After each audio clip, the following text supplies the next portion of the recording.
Hello बच्चों, welcome to the day 3 of the GNG series, जहां पर हम लोग अप्लाइड मैथ्स में आगे बढ़ेंगे और बात करेंगे आगे के कॉन्सेप्ट्स की। इससे पहले कि हम आगे बढ़ें, आई होप बच्चों आपको सारा मैट्रिसेस का कॉन्सेप्ट क्लियर हो गया है। शुरू की 2 वीडियोस में डे 1 एंड डे 2 में हमने मैट्रिसेस कंप्लीट कर लिया था, उसके सारे हमने कॉन्सेप्ट्स देख लिए थे।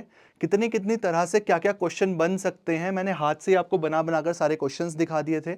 मैंने आपको शीट प्रोवाइड करी थी एक डिस्क्रिप्शन में, आई होप आपने वो भी कर ली होगी पूरी, और वो सब करने के बाद ही आप यहाँ पर डे 3 में आए होगे। सो आगे बढ़ना है बच्चों। अगर अभी तक आपने डे 1 एंड डे 2 नहीं देखा है और डायरेक्टली डे 3 पर आ गए हो, तो आई विल एडवाइस कि आप पहले डे 1 और डे 2 भी देख लेना। वैसे तो ये डे 3 का थोड़ा न्यू टॉपिक है, इंट्रोडक्शन टू डिटर्मिनेंट्स, तो इसको देखने के बाद भी आप देख सकते हो अगर आपको ये समझ आ रहा है या फिर थोड़ा थोड़ा कॉन्सेप्ट आपको मैट्रिसेस का आता है। तो चलो इसी के साथ शुरू करते हैं। और हाँ यार, एक चीज और बच्चों, अगर चीजें समझ आ रही हैं और शुरू के डेज में आपको मजा आया है तो नीचे कमेंट में जरूर लिखकर बता देना। उससे क्या होता है कि मुझे भी पता रहता है कि हाँ भाई बच्चे पढ़ रहे हैं। अगर हम लोग आपके लिए इतनी सारी मेहनत कर रहे हैं, रोज की रोज अच्छे से कॉन्सेप्ट्स को कॉन्साइज करके प्रोवाइड कर रहे हैं, तो आपके इनपुट्स भी मेरे लिए एक मोटिवेशन का काम करते हैं। तो कमेंट जरूर लिख देना, जैसा भी लग रहा है, अच्छा लगे बुरा लगे कुछ चाहिए, आप सब कुछ कमेंट में ज़रूर लिख देना, ताकि मुझे पता लग जाए कि मेरे को आने वाले वीडियोस में कैसे कैसे आपके फीडबैक को इनकॉर्पोरेट करना है। बातचीत चलती रहनी चाहिए, है ना। तो चलो फिर शुरू करते हैं और देखते हैं आगे के कॉन्सेप्ट्स। 3 कॉन्सेप्ट हमारे बच गए हैं। डिटर्मिनेंट्स का कॉन्सेप्ट पढ़ना है, इनवर्स ऑफ अ मैट्रिक्स का कॉन्सेप्ट पढ़ना है, और सिस्टम ऑफ लीनियर इक्वेशंस कैसे सॉल्व करते हैं, क्या क्या फंडे हैं, वो सब कॉन्सेप्ट पढ़ के आज हम अलजेब्रा को खत्म कर देंगे। और इस वीडियो के बाद आपके जो 10 मार्क्स का ये पोर्शन था, 1 ऑफ द 8 यूनिट्स, ये आज कंप्लीट हो जाएगा। 10 नंबर पक्के हो जाएंगे उन बच्चों के जो ये सारा कंटेंट समझ लेंगे, अपनी किताब के सारे सवाल लगा लेंगे और PYQs लगा लेंगे। ठीक है, कोशिश करेंगे कि इसके बाद अगर समय मिलता है, अभी तो आगे बढ़ेंगे सिलेबस में, बीच में समय मिलेगा तो एक PYQs के लिए स्पेशल सेशन हम लोग अलजेब्रास पर रख लें, जिसमें सिर्फ सवाल हम लोग सॉल्व करें। बट अभी नहीं, अभी तो हमें पढ़ना है बच्चों। चलो फिर बिना देर करे लेट्स बिगिन।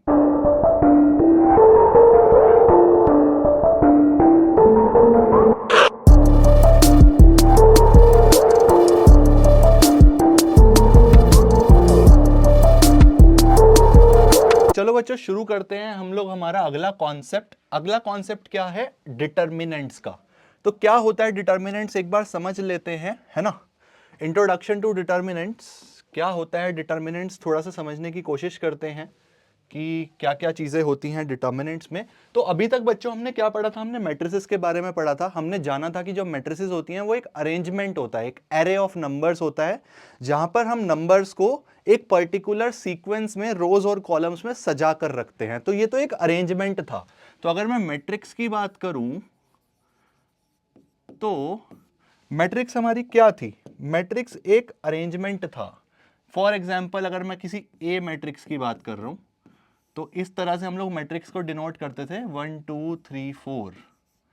ठीक है, ये क्या है? एक एरे है। ठीक है, इस पर हमने ऑपरेशंस करे, बहुत सारी चीजें सीखी, एडिशन, सब्सट्रैक्शन, मल्टीप्लिकेशन, बहुत कुछ हमने सीखा।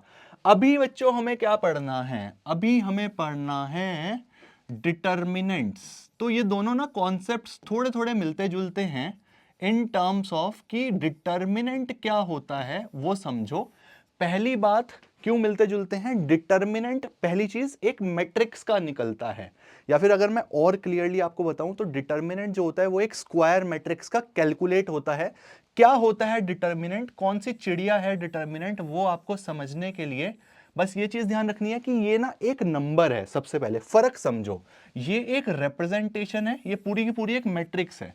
अगर मैं डिटर्मिनेंट की बात करूं तो ये एक नंबर होता है corresponding to a square matrix. यानी कि अगर ये एक स्क्वायर मैट्रिक्स है और इसका मैं क्या निकाल दूं? डिटर्मिनेंट निकाल दूं, इस तरह से डिनोट करते हैं, तो ये क्या आएगा? एक सिंगल डिजिट नंबर आएगा। जैसे हम लोग 1 2 3 4 पढ़ते आ रहे हैं, तो determinant is a number associated to a square matrix. पहली बात आपको ये क्लियर हो जानी चाहिए। ठीक है, अगर ये बात आपको क्लियर हो गई है तो अगला जो मुद्दा आता है डिटर्मिनेंट्स में हमें समझने का, बिना टाइम वेस्ट करे, वो ये है कि इसको कैलकुलेट कैसे करते हैं। ठीक है, कैसे कैलकुलेट करेंगे इसको बेटा, ध्यान से समझेंगे। हमारे सिलेबस में बच्चों कहां तक डिटर्मिनेंट्स कैलकुलेट करना है? हमें 3 by 3 मैट्रिक्स तक कैलकुलेट करना है, यानी कि 1 by 1, 2 by 2, 3 by 3। 1/1, 2/2, 3/3 क्यों? 1/2 क्यों नहीं? क्योंकि मैंने आपको बताया कि डिटर्मिनेंट जो है वो only for square matrices define होता है। रेक्टेंगुलर मैट्रिसेस के केस में डिटर्मिनेंट निकालना संभव नहीं होता, ठीक है, ओनली फॉर स्क्वायर मैट्रिक्स।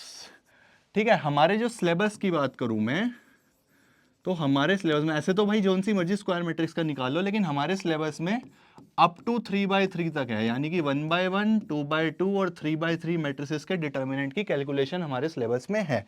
बहुत सिंपल सा सवाल आएगा आपके सिलेबस में, ठीक है, कुछ भी नहीं करना होगा, सिंपल क्वेश्चन देगा और डिटर्मिनेंट कैलकुलेट करने को बोलेगा, पहला सवाल जो बनता है। तो एक एक करके समझ लेते हैं कि कैसे कैलकुलेशंस होती हैं डिटर्मिनेंट की, है ना, कैसे होती है। सबसे पहले शुरू करते हैं डिटर्मिनेंट कैलकुलेशंस। डिटर्मिनेंट कैलकुलेशंस अगर करनी है तो हमें इसमें 3 केसेस पढ़ने होंगे बच्चों, बिना टाइम वेस्ट करे। पहला जो केस है वो है 1/1 मैट्रिक्स का। मैंने आपको बोला ना कि ये मैट्रिक्स का ही निकलता है, तो 1/1 मैट्रिक्स का केस एग्जाम्पल ले लें। मान लीजिए कोई ए मैट्रिक्स है, 1/1 का मतलब एक ही एलिमेंट है, उसमें 1 रो 1 कॉलम, मान लो ये, ठीक है जी। इसका अगर डिटर्मिनेंट निकालना हो तो कुछ नहीं निकालना होता, जो वो एलिमेंट है बस वही उसका डिटर्मिनेंट होता है। ऐसे रिप्रेजेंट करा जाता है बच्चों, जैसे मॉडुलस होता है ना, ये मॉडुलस नहीं है, ये वो वाला नहीं है कि पॉजिटिव रहेगा हमेशा, वो अलग कहानी होती है। ये मैट्रिक्स के अगर बार लगे हुए हैं दोनों तरफ तो इसका मतलब है इसका डिटर्मिनेंट कैलकुलेट करा जा रहा है, ठीक है। या फिर दूसरा जो नोटेशन होता है वो DTA करके होता है। तीसरा अगर मैं नोटेशन की बात करूं तो कई बार डेल्टा करके लिख देते हैं, ट्रायंगल, सिर्फ ट्रायंगल लिख देते हैं, ठीक है। तो कैसे कैलकुलेट होता है? 1/1 के केस में कुछ भी नहीं है, 2 विल बी माई आंसर। इसमें तो सर कुछ कैलकुलेट ही नहीं करना था, तो क्या करना है बेटा, बताना तो पड़ेगा ना। अब आ जाओ दूसरे पर, 2/2 मैट्रिक्स का केस, ठीक है। 2/2 मैट्रिक्स के केस में कैसे कैलकुलेट करना है, यहां से काम की बात शुरू हो जाती है बच्चों। तो 2/2 में सेम एग्जांपल ले लें, क्या क्या लिया था मैंने, 1 2 3 4 मैट्रिक्स ली थी, इसी का कैलकुलेट करते हैं, ठीक है। तो अब हम लोग ए मैट्रिक्स को एज्यूम कर लेते हैं 1 2 3 4, ठीक है। ये भी आसान सा है। कैसे कैलकुलेट होता है? क्रिस क्रॉस, याद रखना, क्रिस क्रॉस। क्या होता है क्रिस क्रॉस?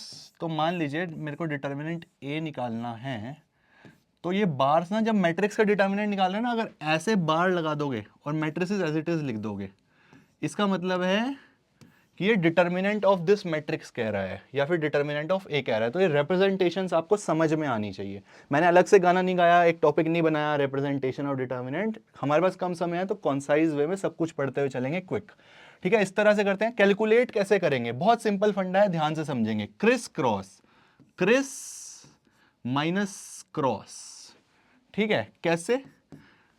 डायगोनल वालों को मल्टीप्लाई करा, 1 मल्टीप्लाई बाय 4 -3 मल्टीप्लाई बाय 2, समझ आ गया क्या? क्या हो जाएगा ये? 4 - 6 बराबर -2, मेरा आंसर। क्या 2/2 का डिटर्मिनेंट का कैलकुलेशन कर लोगे? जौन सी मर्जी मैट्रिक्स हो बच्चों, आपको कुछ नहीं करना है, दिस माइनस दिस, इन दोनों का मल्टीप्लीकेशन माइनस इन दोनों का मल्टीप्लीकेशन, जो भी आए वो आपकी डिटर्मिनेंट की वैल्यू है। और मैंने आपको बोला डिटर्मिनेंट इज अ नंबर, एक क्वांटिटी आती है, रियल भी हो सकता है, कॉम्प्लेक्स भी हो सकता है। कॉमर्स वाले बच्चे कॉम्प्लेक्स नंबर भूल जाओ, बस समझो नंबर है, कोई नंबर आएगा, ठीक है। अगली कहानी सुनो। अब सबसे काम की कहानी जो पेपर में पूछी जाती है वो है 3/3 मैट्रिक्स का कैलकुलेट करना, वहां पर ये यूज होगा। तो क्रिस क्रॉस आपको समझ आ गया, दिस माइनस दिस। अब 2/2 के जितने किताब में सवाल है सब लगा लेना बच्चों, ये भाई इतना ही था, अब आपको इसके सवाल अपनी किताब से खुद लगा लेने हैं। हम लोग बढ़ेंगे 3/3 पर, ये इंटरेस्टिंग कहानी है, ठीक है। ये आपका समझना थोड़ा जरूरी है, यहां पर थोड़ी कॉम्प्लिकेशन है। 3/3, ठीक है। 3/3 मैट्रिक्स कोई एज्यूम कर लूं क्या? देखो 1 0 1 2 1 1 0 0 1, ठीक है। 3/3 के केस में ऐसा तो है नहीं कुछ ऐसे ऐसे क्रिस क्रॉस चल जाएगा भाई। इस 4 पे क्रिस क्रॉस करूं, इस 4 पे करूं, नीचे करूं, किधर करूं, है ना। तो ये एक दुविधा बन जाती है कि इसको सॉल्व कैसे करें। तो इसको सॉल्व करने का बेटा पता क्या तरीका होता है, हम लोग ना 3/3 डिटर्मिनेंट को किसी पर्टिकुलर रो या किसी पर्टिकुलर कॉलम के अलोंग सॉल्व करते हैं। क्या मतलब हुआ मेरा कहने का, मेरा कहने का मतलब हुआ कि आपको सबसे पहले डिसाइड करना होगा कि इसको सॉल्व करने के लिए मुझे कोई एक रो या एक कॉलम को पकड़ना है।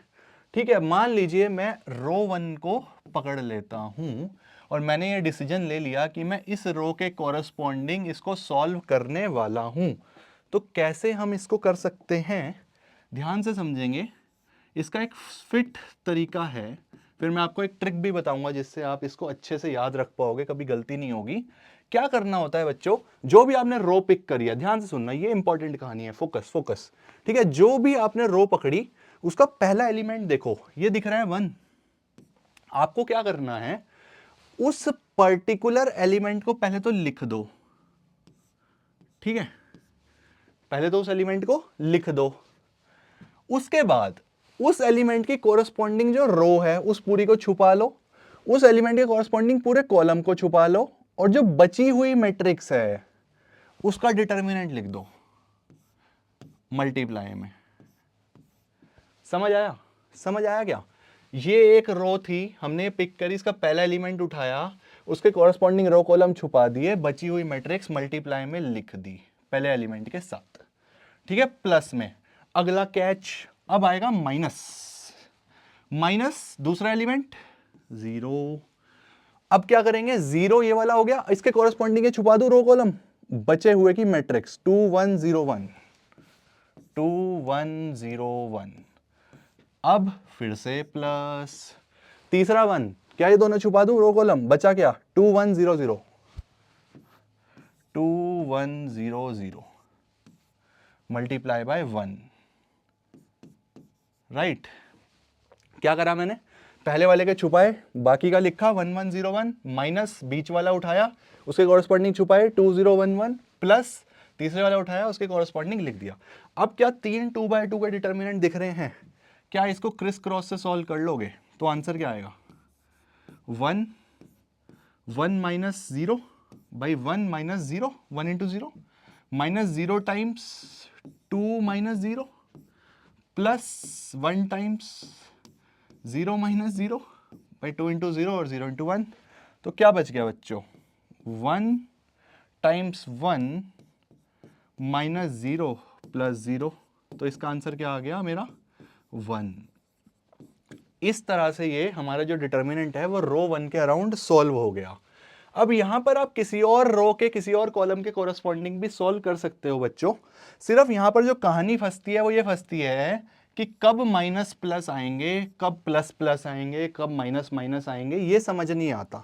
ठीक है, अब क्या है दिक्कत मैं आपको बताता हूं। क्या मैं इसको रब कर दूं, इसका स्क्रीनशॉट ले लो, मैं कोई और रो से यहीं पे करना चाहता हूं सॉल्व।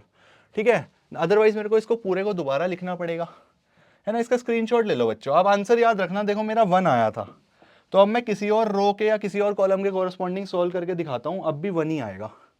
ठीक है, मैं इसको रब कर रहा हूं, आप स्क्रीनशॉट ले लो।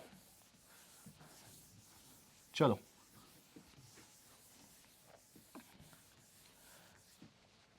ये तो हो गया हमारा रो 1 के कोरस्पॉन्डिंग। ठीक है, अब मैं देखो कुछ और कलाकारी करूंगा। अब क्या करें, अब क्या किया जाए, अब क्या इस रो के कोरस्पॉन्डिंग कर दूं, रो 2 के इस रो के कोरस्पॉन्डिंग सॉल्व कर दूं। आप कोई कॉलम भी उठा सकते हो, ऐसा नहीं है रो ही रो के कोरस्पॉन्डिंग करना। आप जो कॉलम उठाओगे सेम प्रोसीजर फॉलो होगा, पहला एलिमेंट उठाओ, बाकी छुपाओ, लिखो मल्टीप्लाई करके, उसके बाद कुछ साइन आएगा प्लस या माइनस, कैसे डिसाइड होता है वो मैं अभी सिखाऊंगा। दूसरा उठाओ, बचा हुआ लिखो छुपाने के बाद रो और कॉलम, तीसरे वाला उठाओ, बचा हुआ लिखो छुपाने के बाद, और हो जाएगा। प्लस माइनस कैसे कैसे चेंज होते हैं वो पहले देखो, ये कि ये वाला मैं रो 2 से कैसे सॉल्व कर रहा हूँ, फिर आपको बताता हूँ मैं डिसीजन कैसे ले रहा हूँ साइन का। ठीक है, कंफ्यूज नहीं होना है। रो 2 के कॉरस्पॉन्डिंग करें, पहले मेरा आंसर क्या आ रहा था 1, तो ये तो मुझे पता लग गया ना, रो 1 के कॉरस्पॉन्डिंग 1 मेरा आंसर है।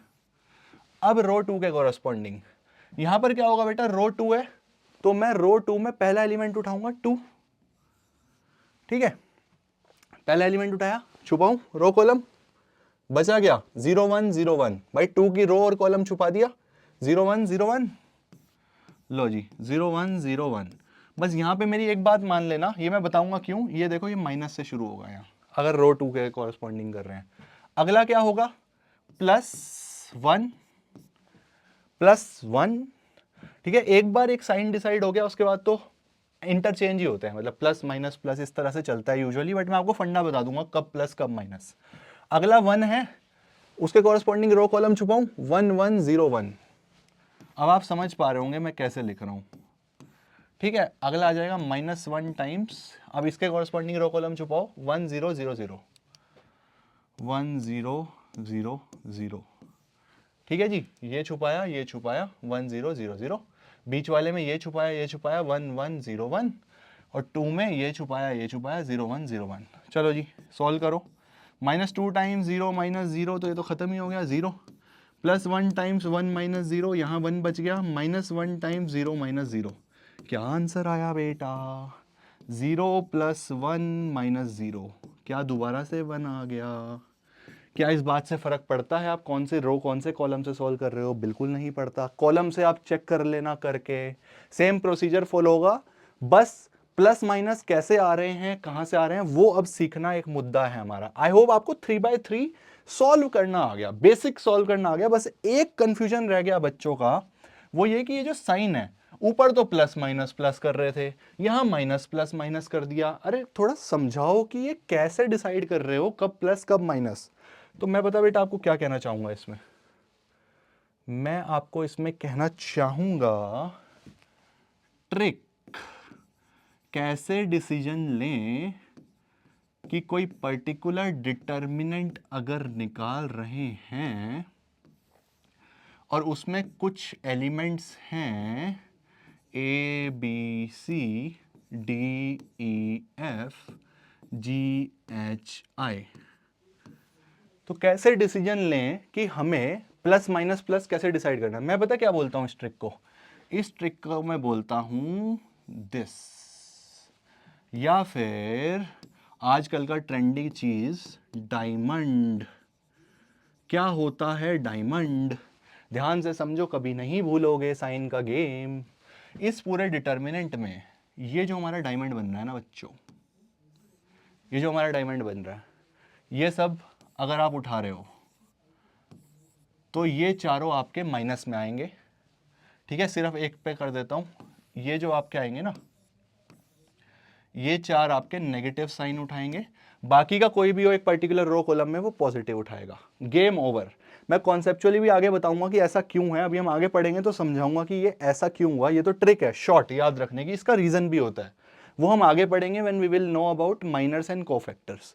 अभी के लिए क्या बच्चों को इतनी बात याद रह जाएगी, अब कोई भी रो कॉलम उठा लो। ठीक है, अब मैं डिटर्मिनेंट सॉल्व नहीं कर रहा हूं, बस आपको लिख के दिखा रहा हूं। मान लो ये कोई मैट्रिक्स है, इसका डिटर्मिनेंट निकाला, बताओ कौन से उसके कॉरेस्पॉन्डिंग करूं? क्या C2 के कॉरेस्पॉन्डिंग कर लूं? C2 के कॉरेस्पॉन्डिंग डिटर्मिनेंट A की वैल्यू क्या होगी? B। लेकिन शुरू कैसे होगा? माइनस से। क्यों? डायमंड का हिस्सा है, समझ रहे हो? डायमंड देखना है आपको, जो डायमंड का पार्ट है वो माइनस रहेंगे। -B ये छुपाओगे, बचा हुआ लिख दोगे। भाई ये छुपाओगे बचा हुआ लिख दोगे। अब जो भी लिखोगे लिख दो, DFGI। ठीक है जी। अब अगला क्या है? C2 के अलोंग कर रहे हो तो C2 के अलोंग चलोगे, +E। क्यों प्लस आया? क्योंकि डायमंड का हिस्सा नहीं है। ठीक है, बचा हुआ लिख देना। अब यार मैं बचा हुआ नहीं लिख रहा, बहुत सिंपल सा फंडा है, मैं इसको कंप्लीट लिख के दिखाऊं कोई मतलब नहीं है। अंदर तो आप छुपा कर लिख ही दोगे ना, ई का रो और कॉलम काटो, बचा हुआ लिख दो, ACGI। नहीं लिख रहा क्या कर भी लिख दिया। अगला है H के लिए नेगेटिव आ जाएगा बच्चों, क्योंकि वो डायमंड का हिस्सा है। छुपा दीजिए, ये हटाइए, रो 3 और कॉलम 2 को हाइड कर दीजिए अपने मन में। तो ये जब हटा देंगे तो ACDF बचेगा, ACDF। अगर मैंने छुपाने में कोई गलती करी हो तो मुझे माफ़ कर दीजिएगा, लेकिन आपको कॉन्सेप्ट समझ में आना चाहिए कि कोई भी पर्टिकुलर अगर आप रो और कॉलम उठा रहे हो तो उसके कॉरस्पॉन्डिंग रो और कॉलम को छुपाओ, और बचा हुआ जो डिटर्मिनेंट है वो उसी सीक्वेंस में, अगर पहले A है बाद में C है तो वैसे क्या वैसा उतार दो। अगला प्लस माइनस प्लस के लिए आपको बच्चों ध्यान रखनी है मेरी दी हुई डायमंड ट्रिक। तो डायमंड ट्रिक जिसको याद रह गई उसकी कभी साइन में गलती नहीं होगी कि कोई से कॉलम और रो का हमने अगर ओपन करा है। दूसरा ऑप्शन क्या है बच्चों, अब बच्चे कहते हैं कि हमें तो इतना भी दिमाग नहीं लगाना और हमें बस पास होना है, तो उसके लिए मेरी आपको एक सलाह रहेगी। ये सलाह अच्छी नहीं है पर फिर भी दे रहा हूं कि अगर आपको याद ही करना है तो आप हमेशा अलोंग R1 सॉल्व कर दो और इस चीज को याद कर लो कि प्लस माइनस प्लस होता है। बट ये अच्छी सलाह नहीं है यार, डायमंड भूलने में तुम्हारा मतलब क्या जाएगा कि तुम भूल जाओ इसको, है कोई फायदा है उस चीज का? ये जब तुम्हें समझ आ गया, अब देखो ना प्लस माइनस प्लस ही होगा, R1 के कॉरस्पॉन्डिंग दिख भी रहा है, तो ये आप याद रख सकते हो। जैसे मैंने आपको एग्जांपल सॉल्व करके दिखाया, ये उन बच्चों के लिए है जो बिल्कुल भी एफर्ट नहीं करना चाहते, जो बिल्कुल भी नहीं चाहते कि हम ट्रिक विक को याद रखें, कंफ्यूज हों, तो वो अलोंग R1 ऑलवेज सॉल्व कर सकते हो, ठीक है। But I do not suggest this, ये सजेशन नहीं है, ये अवॉइड ही करें आप। वो ट्रिक याद रखें, कई बार किसी और रो में करके फायदा हो जाता है, कैसे हो जाता है समझाऊंगा आगे, ठीक है, समझ गए? तो आई होप आपको डिटर्मिनेंट्स सॉल्व करने आ गए। कैसे सॉल्व करते हैं, कहानी पढ़ लें क्या? कहानी पढ़ लें क्या? कुछ कहानी भी लिख के लाया हूं मैं। क्या होता है determinant? A number associated with a matrix is called determinant. वाह वाह वाह वाह, समझ गए ना? एक नंबर होता है जो मैट्रिक्स के एसोसिएटेड होता है, एक मैट्रिक्स से कॉरस्पॉन्डिंग कुछ सॉल्व करके जो नंबर आएगा वो कहलाएगा डिटर्मिनेंट। बहुत simple. Determinant can only be calculated for square matrices, ये मैं आपको बता चुका हूं बच्चों। Will be denoted by delta A और डिटर्मिनेंट, ये तीनों मैं बता चुका हूं, तीनों इसकी नोटेशन है, कुछ भी लिखा है तो कंफ्यूज नहीं होना है आपको। Calculation of determinant for 1 by 1, 2 by 2, 3 by 3, क्या मैं आपको ये समझा चुका हूं? बिल्कुल अच्छे से समझा चुका हूं, ठीक है जी। अब कुछ डिटर्मिनेंट की प्रॉपर्टीज होती हैं बच्चों। वैसे तो मैं आपको बताऊं कि अगर हम कोर मैथमेटिक्स की बात करें, कोर में भी एज इट इज चैप्टर है और अप्लाइड में एज इट इज चैप्टर है, तो कोर में पहले जो थी अपनी प्रॉपर्टीज ऑफ डिटर्मिनेंट का प्रॉपर टॉपिक था, आज भी एनसीईआरटी में शायद हो, तो I am not sure about this year का सिलेबस फॉर कोर मैथमेटिक्स की प्रॉपर्टीज सिलेबस में है नहीं, लेकिन एक प्रॉपर ना टॉपिक होता है properties of determinants. Applied maths के सिलेबस में वो एक्सक्लूडेड है, यानी कि आपको वो नहीं पढ़ना है। तो कुछ प्रॉपर्टीज होती हैं डिटर्मिनेंट्स की, मैं आपको ऊपर ऊपर से जितनी मुझे याद आ रही है मैं गो थ्रू करा रहा हूं, आप बस देख लो। बाई चांस किसी एग्जामिनर ने सोचा कि 100 में से 100 लाने वाले की एक यही डाल दूं, तो क्या पता आपकी हेल्प हो जाए, ठीक है।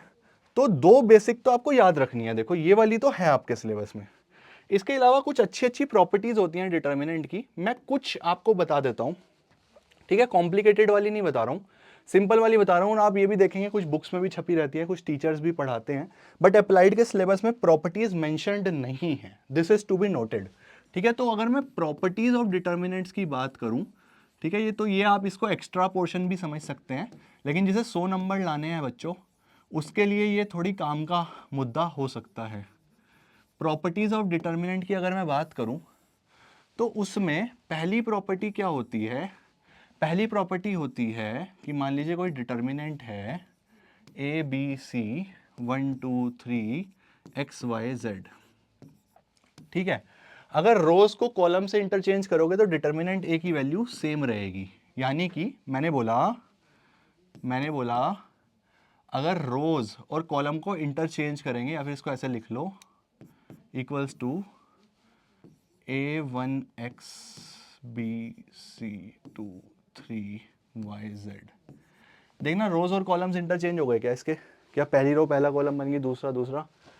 तो ये डिटर्मिनेंट वैल्यू चेंज नहीं होती है। क्या इसका मतलब ये भी हो गया कि डिटर्मिनेंट ऑफ ए बराबर डिटर्मिनेंट ऑफ ट्रांसपोज ऑफ ए? पहली प्रॉपर्टी नोट करो, ठीक है, ये एक काम की बात है, ये यूज भी हो जाती है, इसको ध्यान रखना, ठीक है। अगली प्रॉपर्टी सुनो, अगली प्रॉपर्टी सुनो बच्चों। अगर डिटर्मिनेंट की वैल्यू है ए, ठीक है जी, दोबारा लिखूं A B C 1 2 3 X Y Z, सारी नहीं कराऊंगा प्रॉपर्टीज, जो मेरे को लगती है कि हाँ कुछ हेल्प हो सकती है आपकी वो कराऊंगा, सिलेबस में तो है नहीं प्रॉपर, है ना। पूछ ले तो पूछ सकता है, बट अब इस तरह का रिजल्ट पूछ ले तो बिना ट्रांसपोज के भी निकल जाता है, बट पता होनी चाहिए। लिखा नहीं हुआ है अप्लाइड के सिलेबस में, जो उसमें शीट दी हुई है ना सीबीएसई ने, उसमें नहीं मेंशन्ड है स्पेसिफिकली। बाकी पूछने को तो कुछ भी पूछ लेता है भाई, सीबीएसई है वो। A B C 1 2 3 X Y Z, ठीक है, डिटर्मिनेंट ए है ये, इसके बाद इसमें क्या प्रॉपर्टी मैं आपको बताने वाला हूं दूसरी, अगर आप इसमें किसी पर्टिकुलर एलिमेंट को मल्टीप्लाई करते हैं, यानी कि अगर मैं आपको बोलूं 2 टाइम्स ऑफ डिटर्मिनेंट ए, तो इसमें ऐसा नहीं है मैट्रिक्स की तरह कि सारे एलिमेंट से वो मल्टीप्लाई हो जाएगा, किसी एक रो या किसी एक कॉलम से हो जाएगा। यानी कि आप इसे 2a 2b 2c बोल सकते हैं, 1 2 3 x y z, या तो ऐसा बोल लो या फिर किसी और से कर लो, किसी कॉलम से कर दूं a1x b2y और इसे कर दो 2c 6 और 2z, किसी भी रो या किसी कॉलम के किसी एक पर्टिकुलर से होगा बच्चों अगर ये मल्टीप्लाई हो रहा है। इसको अगर मैं ऑल्टरनेटिवली बोलूं, इसको अगर मैं ऑल्टरनेटिवली बोलूं, इसको अगर मैं ऑल्टरनेटिवली बोलूं बेटा, तो मान लीजिए कोई मैट्रिक्स है, मैट्रिक्स है के ए जहां पे ए का ऑर्डर 3/3 है, उसका डिटर्मिनेंट ले रहे हैं हम। के ए अगर मैट्रिक्स आप पहले लिख रहे हो, मैट्रिक्स का मतलब कि सारे एलिमेंट्स ऑफ ए से मल्टीप्लाई होगा, है ना। तो यानी कि के 1 सेकेंड, यानी कि के बी के सी 1 सॉरी नॉट 1 के 2 के 3 के एंड देन के एक्स के वाई के जेड। आप बोलेंगे भैया अभी तो आपने कुछ और बताया, आप कुछ और बता रहे हो। बेटा फर्क है, समझो समझो, रिप्रेजेंटेशन समझो। डिटर्मिनेंट में किसी नंबर को मल्टीप्लाई करा, अलग कहानी। मैट्रिक्स में किसी नंबर को मल्टीप्लाई करा फिर डिटर्मिनेंट लिया, अलग कहानी। दोनों में फर्क है, ठीक है। डिटर्मिनेंट के केस में मैंने बोला कि किसी एक पर्टिकुलर रो या किसी एक पर्टिकुलर कॉलम में ही मल्टीप्लाई होगा अगर डिटर्मिनेंट के बाहर है। और मैट्रिक्स में तो भाई आपको पता ही है स्केलर मल्टीप्लिकेशन बाद में डिटर्मिनेंट ले रहे हैं, तो स्केलर मल्टीप्लिकेशन तो सब में ही होगा, ठीक है। तो अब जो मेरा ऊपर वाला कॉन्सेप्ट है बच्चों, अब इसे भूल जाओ, अब आप इसे भूल जाओ, इस पे ध्यान दो, इस पे ध्यान दो। इस पे ध्यान देने की बात यह है बच्चों कि अगर मैं 2 से मल्टीप्लाई करके किसी एक पर्टिकुलर उसमें रख रहा हूं रो में, तो इसका मतलब क्या मैं किसी रो से कुछ कॉमन भी ले सकता हूं, वो बाहर आके वही नंबर आ जाएगा। अगर मैं इस रो से 2 कॉमन लूं तो क्या वो 2 times multiply by A matrix आ जाएगा। समझ पा रहे हो क्या मेरी बात। अगर मैं इस रो से 2 कॉमन ले लूं तो 2 बाहर और बचा हुआ क्या आया, A B C 1 2 3 X Y Z, क्या वो ए मैट्रिक्स है आपकी, क्या वो ए मैट्रिक्स है। तो इसका मतलब दो बातें हैं, डिटर्मिनेंट को किसी नंबर से मल्टीप्लाई करोगे वो किसी भी रो या कॉलम में आप मल्टीप्लाई कर सकते हो। अगर आप किसी एक रो या एक कॉलम से कुछ कॉमन ले रहे हो तो वो डिटर्मिनेंट के बाहर पूरा नंबर आ जाएगा। तो यहां पे अगर मैं बात करूं बच्चों, यहां पे अगर मैं बात करूं के बी के सी, क्या यहां से एक के कॉमन ले लूं, के क्या दूसरी रो से भी एक के कॉमन ले लूं, के क्या तीसरी रो से भी के कॉमन ले लूं, बचेगा क्या अंदर। पहली से कॉमन लिया तो ए बी सी, दूसरी से लिया तो 1 2 3, तीसरी से लिया तो एक्स वाई जेड। तो मेरे पास क्या बचा बच्चों, मेरे पास क्या बचा, मेरे पास बचा के क्यूब, और ये क्या है आपका, क्या ये ए मैट्रिक्स है या फिर डिटर्मिनेंट ऑफ ए लिखा हुआ है। शुरू कहां से किया था, समझ रहे हो, ये रिजल्ट समझे आप। यहां पर ये 3 क्यों आया बच्चों, मैंने आपको लिखवाया ना ए का ऑर्डर क्या है 3/3। तो अगर मैं इन जनरल बात करूं, अगर मैं इन जनरल बात करूं, अब ये बात देखने की है और याद रखने की है, अगर मैं के ए कर रहा हूं जहां पे ए का ऑर्डर n/n है, तो ये क्या हो जाएगा रिजल्ट, k की पावर n डिटर्मिनेंट ऑफ ए।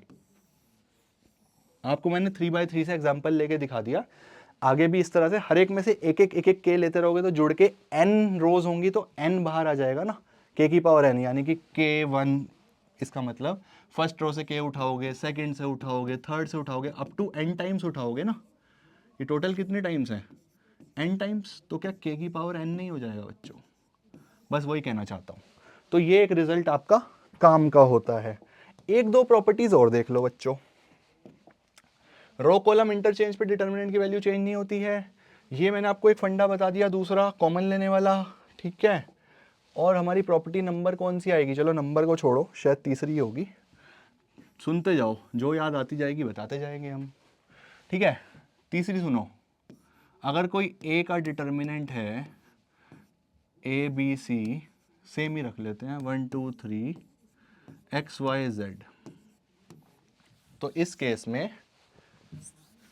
थोड़ा सा बदल लेते हैं इसको, प्रॉपर्टी तभी समझ आएगी। चलो नहीं बदलते, या बदल ही ले, चलो दूसरी प्रॉपर्टी से समझाता हूँ फिर बदलेंगे अगले में। तो इसमें क्या हो सकता है बच्चों, इसको आप ऐसे भी लिख सकते हो, इसको आप ऐसे लिख सकते हो कि कोई पर्टिकुलर रो प्लस कोई नंबर टाइम्स दूसरा कोई रो, डिटर्मिनेंट की वैल्यू इस तरह के ऑपरेशंस में चेंज नहीं होती है। जैसे कि अगर मैं R1 प्लस इसमें अगर मैं ऑपरेशन लगाऊं, R1 को चेंज कर दूं R1 प्लस 0 टाइम्स R2, या फिर इसको कर दो x times R2, lambda times कर लो, कुछ भी कर लो, तो a plus lambda, a plus 2 lambda, a sorry not a, this will be b, a plus lambda, b plus 2 lambda, c plus 3 lambda, बाकी का as it is 1 2 3 X Y Z. तो इस तरह से अगर आप किसी एक रो कॉलम ट्रांसफॉर्मेशन को यूज कर रहे हो तो डिटर्मिनेंट की वैल्यू चेंज नहीं होती है, ये अलाउड होता है डिटर्मिनेंट्स में। R1 बराबर R1 प्लस कुछ x टाइम्स R2, कॉलम में भी आप कर सकते हो, ठीक है, और किसी रो में भी कर सकते हो, प्रोवाइडेड यहां पर कुछ ऐड नहीं होना चाहिए। क्योंकि अगर आपने R1 को किसी चीज से मल्टीप्लाई कर दिया तो बेटा आपने डिटर्मिनेंट की वैल्यू में कर दिया ना, अभी समझा है ना, किसी रो को मल्टीप्लाई करोगे तो डिटर्मिनेंट से ही मल्टीप्लाई हो जाएगा, यहां नहीं चाहिए कुछ इसके आगे, प्लस टाइम्स यहां हो सकता है, ठीक है। यानी कि R1 को आप R1 प्लस सम नंबर टाइम्स किसी और रो के कोरस्पॉन्डिंग लिख सकते हो, ये भी नहीं कर सकते, ये भी गलत हो जाएगा। R1 बराबर R1 plus lambda times C2, गलत हो जाएगा बच्चों। ये रो का कर रहे हो तो रो का ही होगा, कॉलम कर रहे हो तो कॉलम का ही होगा, ठीक है, दोनों मिक्स नहीं करेंगे। जिसको ये समझ आया बहुत अच्छी बात, जिसे नहीं समझ में आया भूल जाओ, ठीक है। जिसे 100 लाने हैं उसे समझ आना चाहिए बच्चों, अगर इस तरह का कुछ पूछ ले या यूज हो जाए तो बताना आपको आना चाहिए, ठीक है जी। ये फंडा समझ हो गया, समझ में आ गया। अगली प्रॉपर्टी समझो, लास्ट रखते हैं इस प्रॉपर्टी को, फिर आगे बढ़ते हैं। अगली प्रॉपर्टी क्या है बच्चों, मान लीजिए कोई डिटर्मिनेंट है b, वो है x प्लस 1, ठीक है जी, x प्लस 2, x प्लस 3, 1 2 3 0 0 0। तो यहां पे हम बच्चों देखो क्या देख पा रहे हैं, x में कुछ जुड़ गया, फिर x में कुछ जुड़ गया, फिर x में कुछ जुड़ गया, बाकी सब सेम है और x भी सेम है। तो इस डिटर्मिनेंट को ना हम स्प्लिट कर सकते हैं, कैसे, x1 0, x2 0, x3 0 प्लस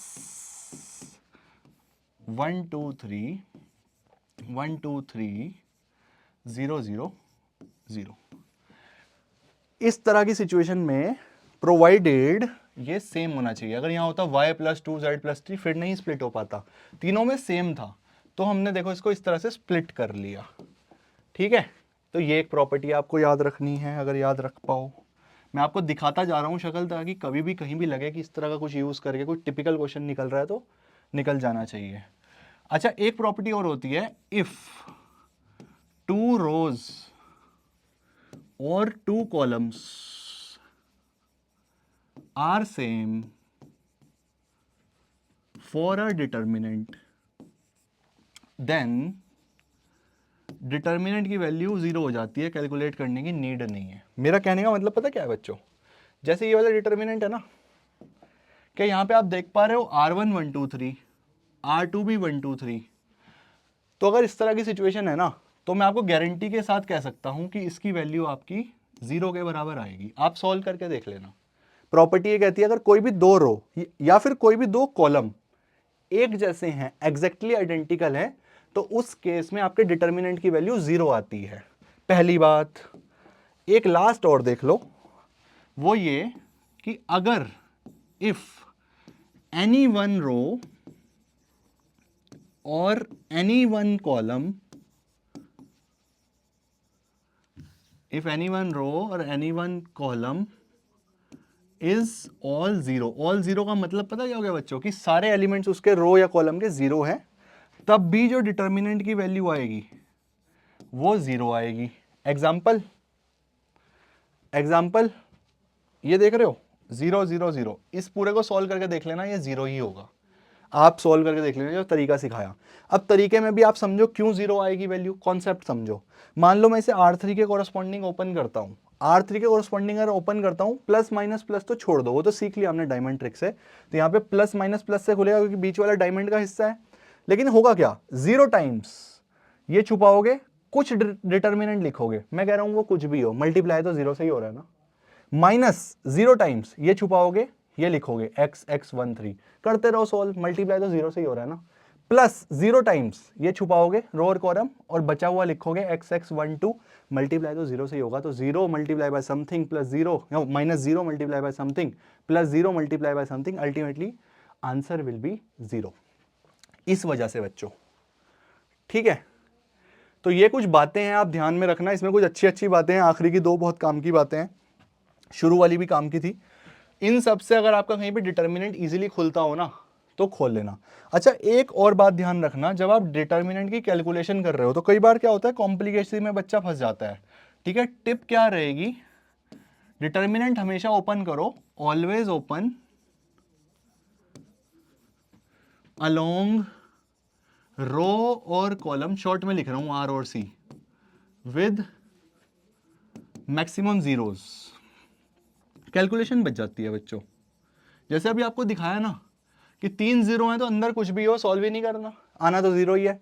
तो अगर किसी रो में 2 0 हैं तो उसके अलोंग खोलोगे तो एक ही पर्टिकुलर एलिमेंट के कोरस्पॉन्डिंग आपको सॉल्व करना पड़ेगा। तो ये आपका समय बचा पाएगा, जिससे आप महत्वपूर्ण समय को कहीं और यूज कर पाएंगे जो कोई और क्वेश्चन निकल जाए, ठीक है। मेरे तरफ से डिटर्मिनेंट की कहानी खत्म।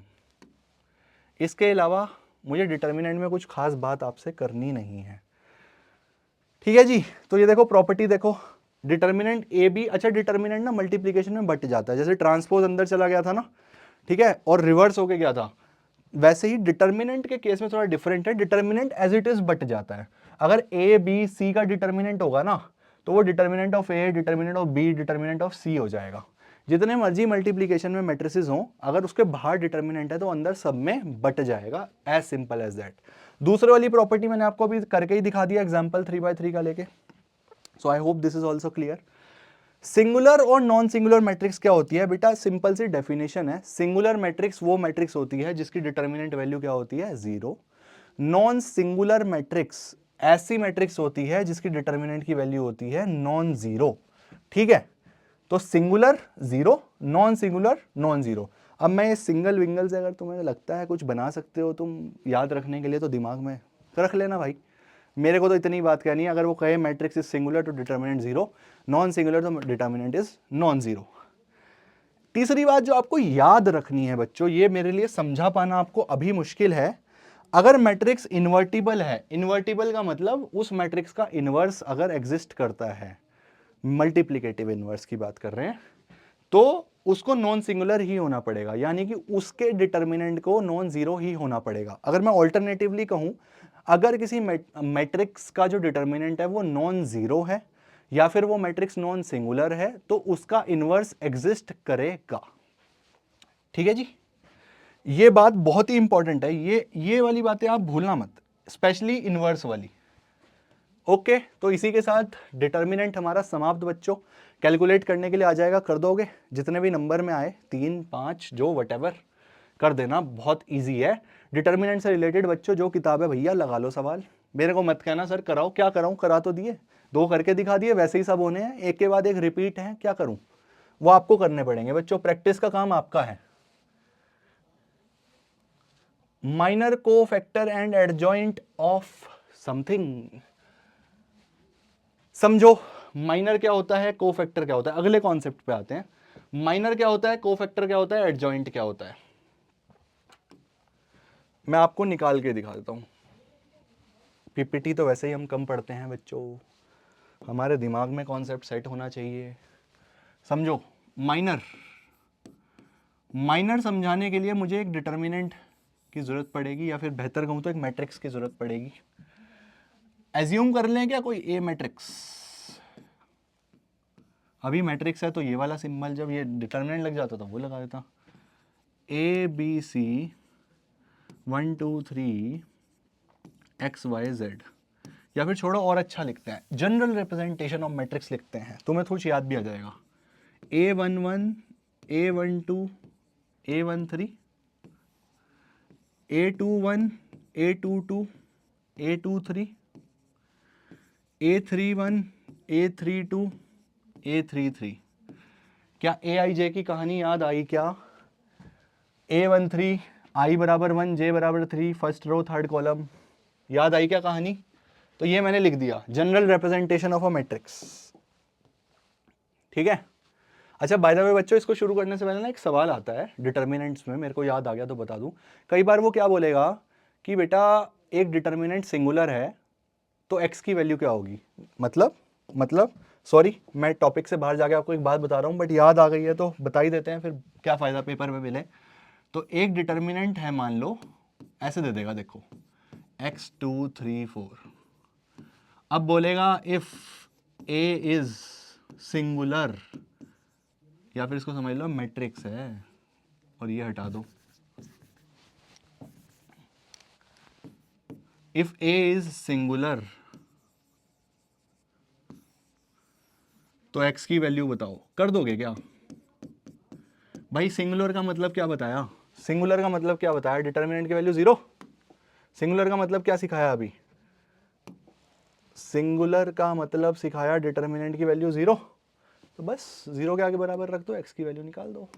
इस तरह के सवाल पूछता रहता है वो, ठीक है, इस तरह के सवाल पूछता है। मतलब क्या सवाल हुआ बच्चों, ये कुछ है भी है? सोचो, अब तुमने जब पढ़ लिया है तो कुछ भी नहीं है। 4x माइनस 6 बराबर 0, क्रिस क्रॉस 4x, या फिर x बराबर क्या हो जाएगा 6/4, यानी कि 3/2 आपका आंसर हो जाएगा। तो इस तरह का कुछ पूछे तो कर लेना। वापिस आते हैं माइनर के टॉपिक पर। माइनर के बारे में हम लोग बात कर रहे थे बच्चों। ये मैंने एक मैट्रिक्स बनाई। माइनर क्या होता है? एक एलिमेंट का डिफाइन होता है, ठीक है, मैं यहां लिख भी देता हूं, minor of an element. Her element का माइनर निकाल सकते हैं, ठीक है जी। क्या मतलब हो गया इसका? अगर मैं, अच्छा MIJ, ये जो माइनर होता है ना बेटा, ये ऐसे डिनोट किया जाता है कैपिटल M से, और जिस एलिमेंट का निकालना है वो हम लोग लिख लेते हैं। जैसे मैं A11 की बात करूं, इसका माइनर निकालें तो ये लिखेंगे AM11। क्या होता है माइनर? माइनर क्या होता है? जैसे हमने डिटर्मिनेंट्स में सीखा था ना, जब हम डिटर्मिनेंट कैलकुलेट कर रहे थे, कि आपको क्या करना है, उसके कॉरस्पॉन्डिंग रो और कॉलम को छुपाना है और बाकी का लिख देना है। तो जो मैं बाकी का कर रहा हूं ना बेटा, वो माइनर है, एज सिंपल एज दैट। यानी कि अगर ये पर्टिकुलर मेरा वो है एलिमेंट M11 आपको निकालना है, तो इसके कॉरस्पॉन्डिंग ये वाली पूरी रो छुपा लोगे आप, ये वाला पूरा कॉलम छुपा लोगे, ये छुपा लो, बचे हुए का determinant A22 A23 A32 A33, बस सॉल्व कर लो। A22 A33 minus A23 A32, this will be your answer to minor. ऐसे ही आप किसी भी एलिमेंट का माइनर निकाल सकते हो बच्चों, ठीक है, आप जिसका मर्जी निकालो यार। M22 निकालूं? अब आप बोल नहीं सकते, नहीं तो मैं आपसे पूछ लेता बता किसका निकालूं बेटा, तो मैं रेंडमली निकाल दूं।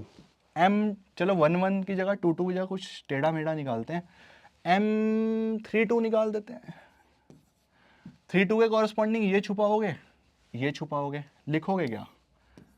A11, देखो 32 का मतलब ये रो और ये कॉलम छुप गई, बचा हुआ लिख दो 11 13 21 23 11 13 21 23।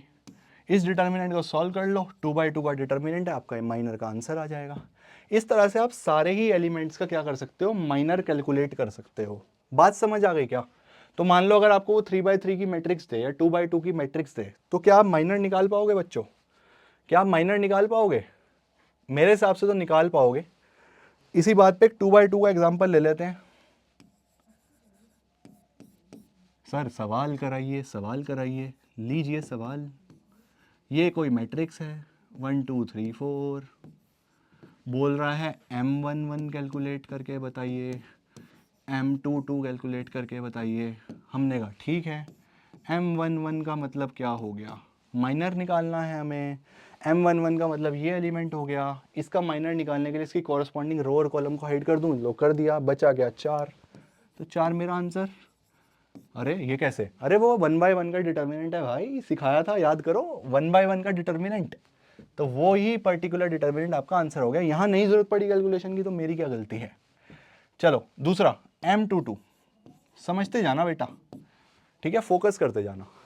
M22 second row second column, क्या ये वाला एलिमेंट हो गया, इसके कॉरस्पॉन्डिंग रो कॉलम छुपाओ, लिख दो 1 1 मेरा आंसर।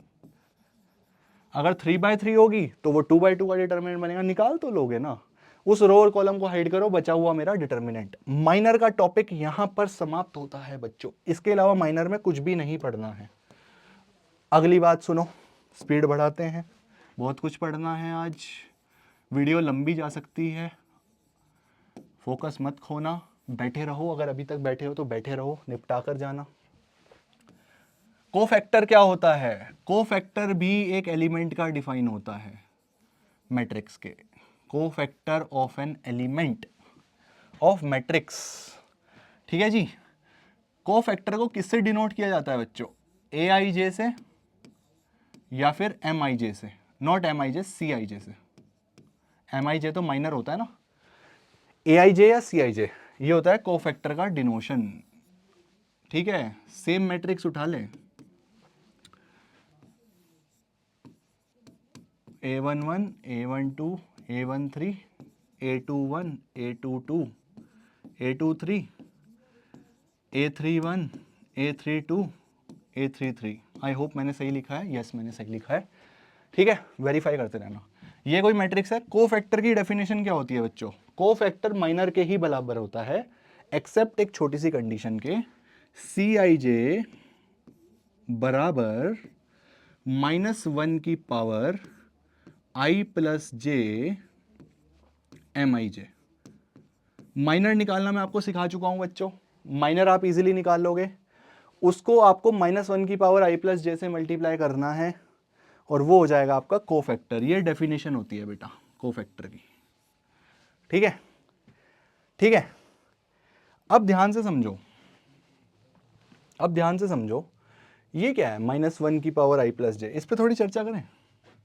-1 की पावर I प्लस J, क्या आप ये बात समझते हो बच्चों कि -1 की पावर अगर इवन होगी तो आंसर 1 आएगा, और -1 की पावर अगर ऑड होगी तो आंसर -1 आएगा। क्या इसमें किसी को कोई शंका है, होनी नहीं चाहिए, ठीक है, इतना तो हम समझते हैं। यानी कि पावर इवन या पावर ऑड का मसला, यानी कि I प्लस J का टोटल इवन आ रहा है या ऑड आ रहा है उससे फर्क पड़ेगा। यानी कि if I plus J is even,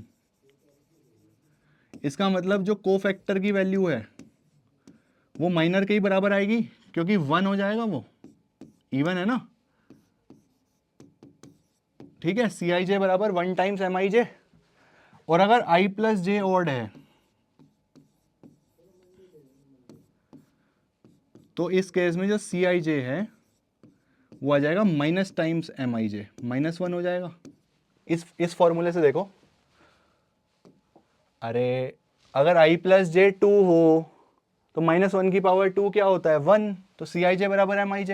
2 even होता है, 2 ले ले 4 ले ले, जो मर्जी ले ले, इवन होगा तो इक्वल आ जाएगा, ऑड होगा तो नेगेटिव के साथ इक्वल आ जाएगा, ठीक है। अब अगली बात, कोफैक्टर की कहानी इतनी ही थी, थोड़ी सी एक कहानी और रह गई है। कोफैक्टर की हेल्प कैसे हो सकती है हमारी, ठीक है। कभी कभी अगर इफ एलिमेंट्स ऑफ अ रो और कॉलम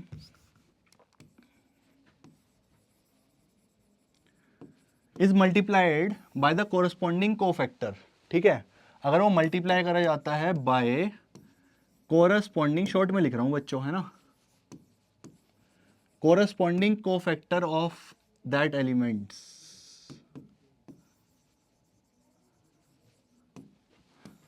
तो इसका आंसर पता क्या होगा? इसका आंसर आपका डिटर्मिनेंट वैल्यू आ जाएगा। आंसर क्या हो जाएगा? Determinant value of that matrix. क्या मतलब हो गया, समझेंगे, है ना?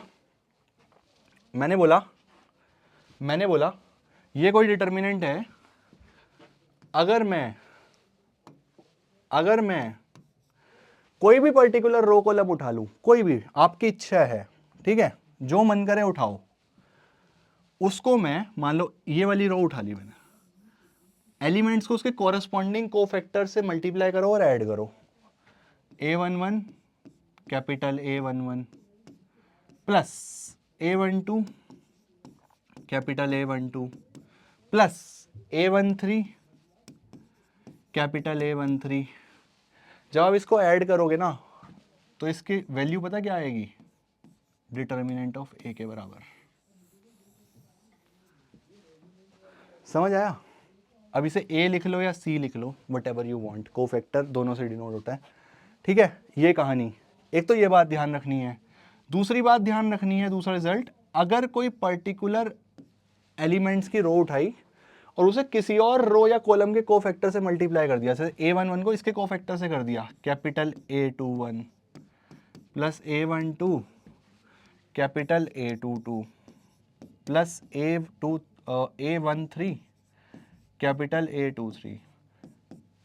अगर ऐसा कर दिया तो इसकी वैल्यू हमेशा 0 के बराबर आएगी बच्चों। दो रिजल्ट होते हैं। अगर कोरस्पॉन्डिंग कोफैक्टर से मल्टीप्लाई करके ऐड कर रहे हो तो डिटर्मिनेंट के बराबर वैल्यू आएगी, और अगर किसी और पर्टिकुलर रो कॉलम के कोफैक्टर से मल्टीप्लाई कर रहे हो तो वैल्यू 0 के बराबर आएगी। ठीक है, समझ आ गया? अब ना मैं आपका जो ध्यान है वो हमारे डिटर्मिनेंट कैलकुलेशन की ट्रिक पर लाना चाहूंगा। मैंने आपको बताया था बच्चों डायमंड ट्रिक, कि ये जो एलिमेंट्स है, डायमंड का जो हिस्सा है, इसके कोरस्पॉन्डिंग आपकी जो वैल्यूज है वो नेगेटिव हो जाती है, बाकी सब पॉजिटिव। अगर आप डिटर्मिनेंट कैलकुलेशन कर रहे हो, मान लो मैं डिटर्मिनेंट कैलकुलेशन करूं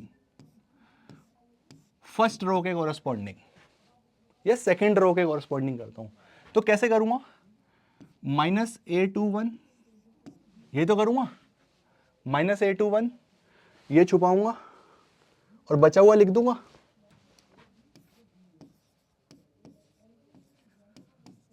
भाई ये छुपाऊंगा, ये छुपाऊंगा, A12133233 प्लस अगला क्या लिखूंगा? A22 प्लस क्यों लिया आप समझ गए मेरी ट्रिक के अनुसार। ये दोनों छुपा दो, आखिरी के 4 आ जाएंगे, 11133133 11133133 दोबारा -A23 छुपा के बाकी लिख दूं 11123132।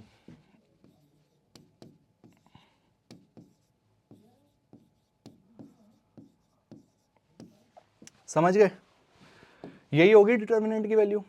अब मैं अगर इसको ध्यान से देखूं बच्चों, अगर मैं इसको ध्यान से देखूं, क्या मैं इसको लिख सकता हूं A21 -1 की पावर 2 + 1, और उसके बाद ये पूरा क्या है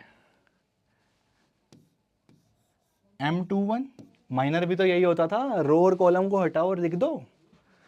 अगली बात प्लस A22 -1 की पावर 2 + 2 M22 हो जाएगा, प्लस A23 -1 की पावर 2 + 3 M23 हो जाएगा। अब आप फंडा समझो, यहीं से तो आया है वो कैलकुलेशन। लेकिन ये कॉन्सेप्ट अगर आपको समझ आ रहा है तो आपको मजा आ जाएगा यार, रटने वटने की जरूरत नहीं है, सब दिख रहा होगा कैसे हो रहा है। उसके बाद देखो, क्या इस क्वांटिटी को मैं A21 बोल दूं कोफैक्टर, क्या इस क्वांटिटी को मैं A22 बोल दूं, और क्या मैं अगली क्वांटिटी को A23 बोल दूं? किसके बराबर आ रहा है? डिटर्मिनेंट A के। जैसे निकालना सिखाया था वैसे निकाला और फार्मूले तक पहुंच गए कि आपको यही कुछ पढ़ाया। किसी भी रो को उठाओ, चलो ठीक है, पहले R1 उठाया था, अभी मैंने कोई और रो उठा ली, अब मैंने दूसरी रो उठा ली, बात तो वही है ना, उसके कॉरस्पॉन्डिंग कोफैक्टर से मल्टीप्लाई करा, आंसर वही आ गया। अब डायमंड ट्रिक में प्लस माइनस का क्यों फर्क पड़ रहा है भाई? प्लस माइनस का गेम सारा -1 की पावर i प्लस जे है। अब अगर आप डायमंड को देखेंगे बच्चों, जो मैंने आपको डायमंड ट्रिक बताई है, सारे डायमंड्स के corresponding i plus J odd आएगा। चेक कर लो, चेक कर लो। 1 + 2 3, 2 + 3 5, 3 + 2 5, 2 + 1 3, इसीलिए तो वो माइनस आ रहा था, इसलिए तो मैंने कहा कि इसके कॉरस्पॉन्डिंग माइनस है। वो कोफैक्टर का -1 वाला जो पार्ट है ना, वो है। माइनर में तो रो कॉलम डिलीट करके बाकी लिखना ही होता है, लेकिन वो जो माइनस का गेम था ना, वो यहां से आता है बच्चों conceptually. This is the real concept and solve करने में हम वैसे सिखा देते हैं, इसलिए मैंने ये शॉर्टकट बना लिया है। आप याद भी रखना, समझ भी लिया आपने कहानी। ये दो जो मैंने आपको चीजें बताई हैं, इसका आपको खास ध्यान रखना है, 1 मार्क्स में कहीं अगर आ जाए। ठीक है जी। तो ये थी मेरी माइनर, कोफैक्टर और डिटर्मिनेंट की कहानी। यहां पर ये समाप्त हो जाता है बच्चों। एक बार पीपीटी में देख लेते हैं। आई होप मजा आ रहा होगा। मजा आता है भाई, जब कॉन्सेप्ट को हम पढ़ते हैं ना बच्चों, तो कुछ भी याद नहीं रखना पड़ता, और सवाल डायरेक्टली पूछे माइनर निकाल दो, कोफैक्टर निकाल दो, निकाल दोगे यार, तुम लोग समझदार हो, है ना। जैसे मैंने निकाल के दिखाया वैसे तुम भी निकाल देना। प्रैक्टिस करो, सवाल लगाओ, तभी निकलेगा। Definition, in a given determinant, minor क्या होता है? वो एक डिटर्मिनेंट होता है जो उस पर्टिकुलर रो और उस पर्टिकुलर कॉलम को डिलीट करके बनता है। ये मैं करके दिखा चुका हूं। कोफैक्टर क्या होता है इन अ स्क्वायर मैट्रिक्स? कोफैक्टर क्या होता है? AIJ या CIJ से डिनोट होता है, डिफाइन होता है -1 की पावर i प्लस जे। ठीक है, ये सबस्क्रिप्ट, सॉरी सुपरस्क्रिप्ट में, ऊपर पावर में, ठीक है, वो जैसे मैंने लिख के दिखाया, टाइम्स MIJ, जहां पे MIJ क्या है? माइनर होता है। क्लियर हो रहा है? बहुत ईजी है। चलो अगला क्या बोल रहा है ये? अगली बात कर रहा है ये एडजॉइंट के कॉन्सेप्ट की। एडजॉइंट का कॉन्सेप्ट सुनो, बहुत इंपॉर्टेंट है, इनवर्स में काम आएगा एडजॉइंट का कॉन्सेप्ट। माइनर कोफैक्टर जिसको क्लियर हो गया है, वो एडजॉइंट का कॉन्सेप्ट सुनो। Adjoint of a matrix, adjoint का कॉन्सेप्ट सुनो बच्चों। क्या होता है adjoint of a matrix? Adjoint को ना, मान लो अगर ए मैट्रिक्स है, ठीक है, कुछ भी है वो, A11, A12, A13, ब्ला ब्ला ब्ला ब्ला, ये पूरा ही लिख लूँ, फिर तुम कहोगे सर ये क्या हो गया? A121, A22, A23, A31। अब तो ये रट गया होगा बच्चों, जनरल मैट्रिक्स बनानी आ गई होगी। कई बार क्वेश्चन में जनरल मैट्रिक्स बनानी पड़ जाती है, ऐसे बना लेना, रो और column A11, A12, A13, A21, A22, A33, 3x3 की मैट्रिक्स बनाई है मैंने। एडजॉइंट की परिभाषा क्या है? सिर्फ परिभाषा है, बाकी सब तुमने पढ़ रखा है, घबराने की जरूरत नहीं है एडजॉइंट से। एडजॉइंट ऑफ ए सबसे पहले तो ऐसे रिप्रेजेंट होता है बच्चों, ठीक है जी। अब मैं कुछ करूंगा, ध्यान से देखना क्या करा मैंने।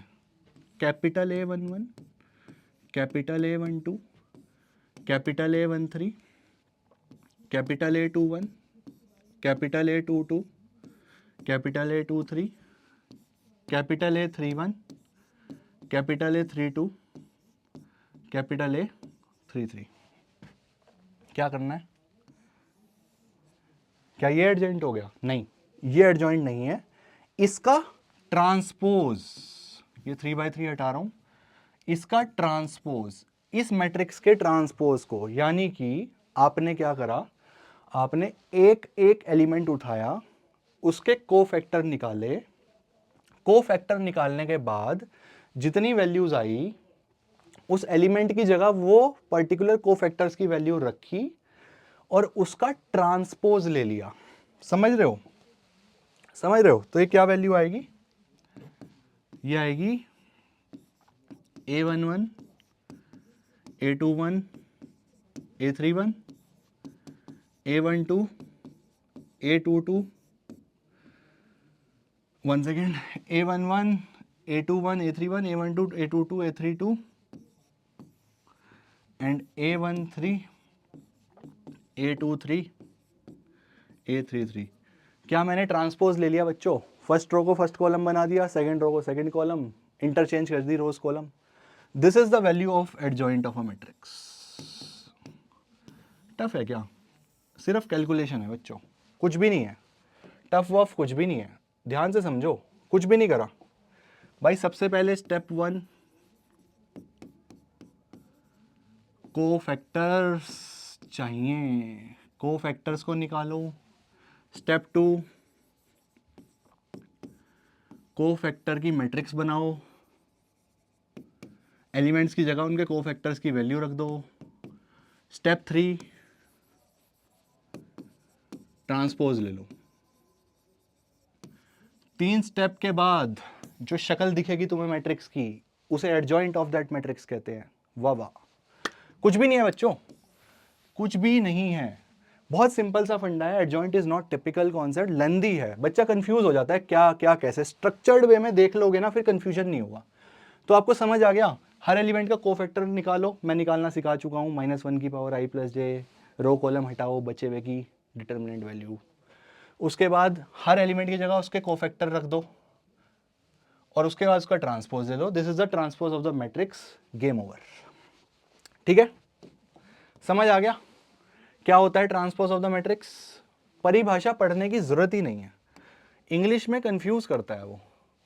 आपको समझ अगर आ गया है तो आप पढ़ पाएंगे the transpose of cofactors of a matrix of a square matrix is called adjoint. वही कह रहा है जो मैंने आपको बताया, टेंशन नहीं लेने का। ठीक है, कुछ प्रॉपर्टीज होती हैं बच्चों, कुछ प्रॉपर्टीज होती हैं, ये आपको ध्यान रखनी है। क्या क्या प्रॉपर्टीज होती हैं? ए इंटू एडजॉइंट ए बराबर एडजॉइंट ए इंटू ए किसके बराबर होता है? Determinant A into identity matrix. This is not 1, this is identity matrix. ठीक है, ये आपको याद ही रखनी है। इसका कोई प्रूफ हमारे सिलेबस में नहीं है, तो ये आपको याद रखना है कि अगर मैट्रिक्स को उसके एडजॉइंट से मल्टीप्लाई करोगे तो वैल्यू क्या आएगी? डिटर्मिनेंट ए इंटू आई। मोस्ट इंपॉर्टेंट यूज होगी ये अभी। ठीक है, एडजॉइंट ए का अगर आप डिटर्मिनेंट निकाल रहे हो तो वो वैल्यू क्या होती है? डिटर्मिनेंट ए की पावर n-1, जहां पे n के वैल्यू क्या है? ऑर्डर। अगर 3/3 है तो a की पावर 2 हो जाएगा, 2/2 है तो a की पावर 1 हो जाएगा। अगर एडजॉइंट का वो निकाल रहे हैं आप डिटर्मिनेंट, डायरेक्ट निकल जाएगा, सॉल्व करने की जरूरत नहीं है। एग्जाम्पल लेके सॉल्व करके वेरीफाई कर सकते हो, ये सत्य होता है। दूसरा, एडजॉइंट ए बी ट्रांसपोज की तरह अलग अलग हुआ तो पीछे वाला आगे आ गया। अगर ए बी सी होता तो वही समझ गए ना, पीछे वाला आ गया था सी बी ए हो जाएगा। अगला, ए इंटू एडजॉइंट ए का डिटर्मिनेंट क्या होता है? डिटर्मिनेंट ए की पावर एन, एन क्या है? Order of the matrix. ये 3 रिजल्ट आपको बच्चों याद रखने हैं। कई बार डायरेक्ट क्वेश्चंस आ जाते हैं तो वहां पर आपका ये रिजल्ट चमक जाना चाहिए। अच्छा, ए एडजॉइंट ए का डिटर्मिनेंट पूछा है तो डायरेक्ट डिटर्मिनेंट ए निकालो और ऑर्डर की पावर में लिख दो। तो ये 3 रिजल्ट्स आपको याद रखने हैं। आगे बढ़े क्या? यहां तक समझ आ गया? होपफुली समझ आ गया यहां तक। आगे बढ़ते हैं, देखते हैं हमारा इनवर्स ऑफ अ मैट्रिक्स का कॉन्सेप्ट। तो अब हमें क्या पढ़ना है बच्चों? अब हमें पढ़ना है इनवर्स ऑफ अ मैट्रिक्स का कॉन्सेप्ट। तो इनवर्स ऑफ अ मैट्रिक्स क्या होता है वो समझने से पहले आप ये बात समझ लें कि इनवर्स ऑफ अ मैट्रिक्स को निकालने के बहुत सारे तरीके होते हैं बच्चों। हमारे सिलेबस में जो तरीका है वो सिर्फ ये है, यूजिंग द कोफैक्टर्स वाला। 2-3 तरह के तरीके होते हैं। रो रिडक्शन मेथड होता है, कोफैक्टर्स मेथड होता है, एक आधा और भी होता है। तो बुक्स में अगर कोई और मेथड्स लिखे हुए हैं तो उसको आप कृपया इग्नोर कर दें। आपके सिलेबस में सिर्फ कोफैक्टर्स की हेल्प से निकालने का प्रोसीजर है। तो अगर आपने किसी और वे में इनवर्स कैलकुलेशन करा तो हो सकता है मार्किंग स्कीम के अनुसार आपके नंबर काट लिए जाएं, डिस्पाइट द फैक्ट कि आपको इनवर्स निकालना आता है। तो कई बार ज़्यादा ज्ञान डेंजरस होता है बच्चों।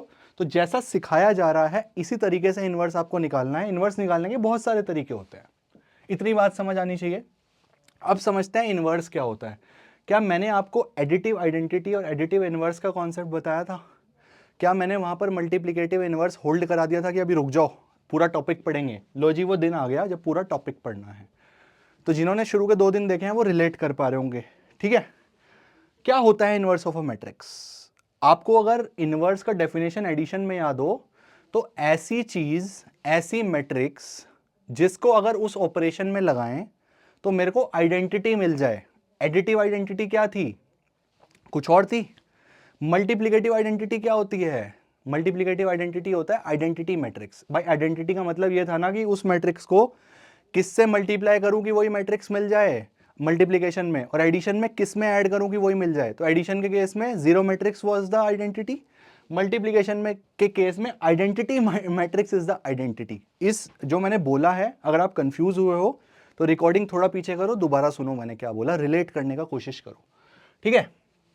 इनवर्स निकालना है, जैसे वहां पर इनवर्स था, ऐसा वैल्यू या ऐसा मैट्रिक्स जिससे मुझे आइडेंटिटी मिल जाए, यहां पर भी वही है।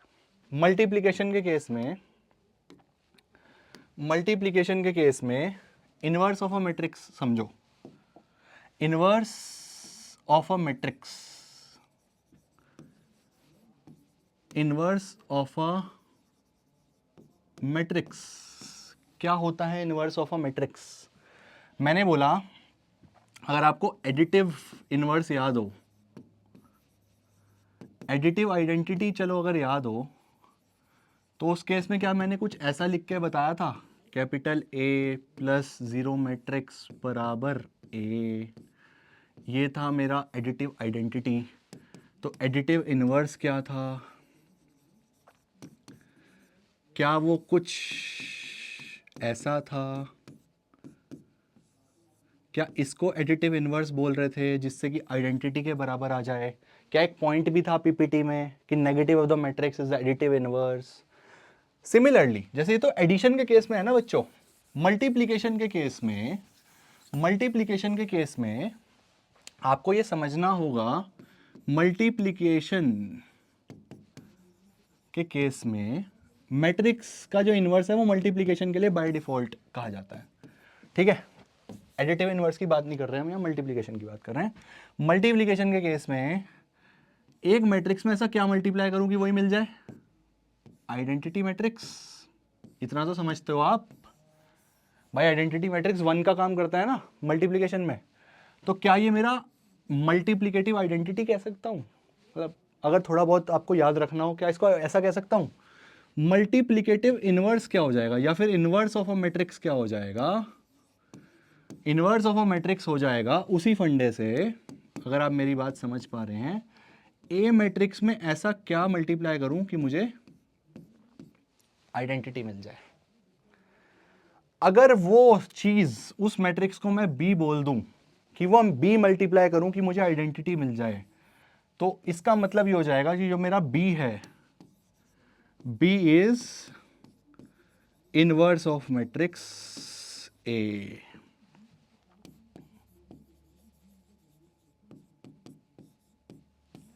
ठीक है जी, समझ पाए? अभी बस कहानी सुन लो, फॉर्मूलों पे भी आएंगे।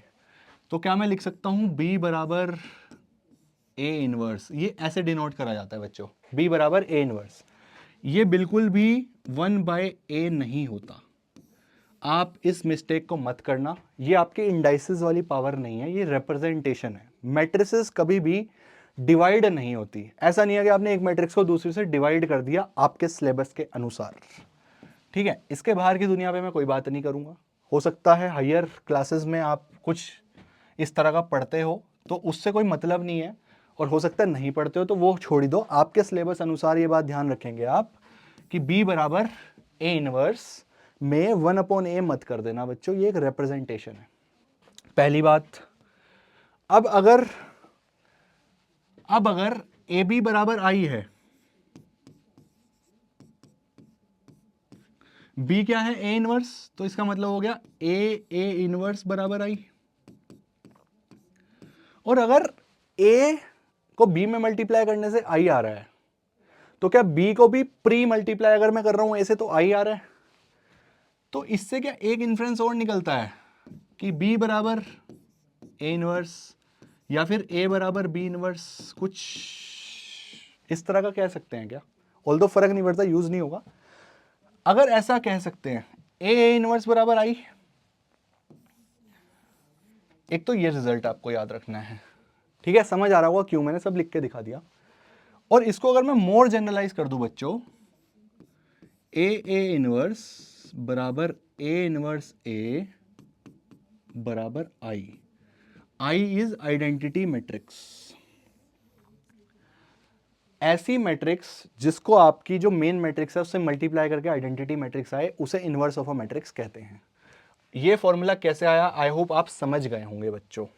ठीक है, एक बार आपका रीडिंग लगा लें क्या, एक बार रीडिंग लगा लें डेफिनेशन की।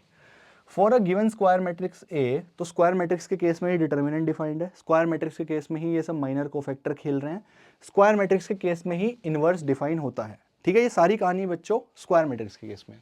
For a given square matrix A of order N, if there exist another square matrix B of the same order such that AB बराबर BA बराबर I, then A is said to be invertible. First, her matrix का inverse हो दुनिया में जरूरी नहीं है, जब जब ये कंडीशन सेटिस्फाई होगी तब तब इनवर्स एग्जिस्ट करेगा।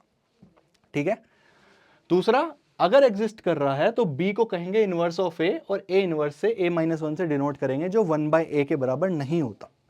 ये दो चीजें, तीन चीजें आपको पहली बात याद रखनी है। पहली बात क्या याद रखेंगे, इनवर्स का डेफिनेशन। दूसरी बात क्या रखेंगे कि हर मैट्रिक्स इन्वर्टिबल नहीं होती।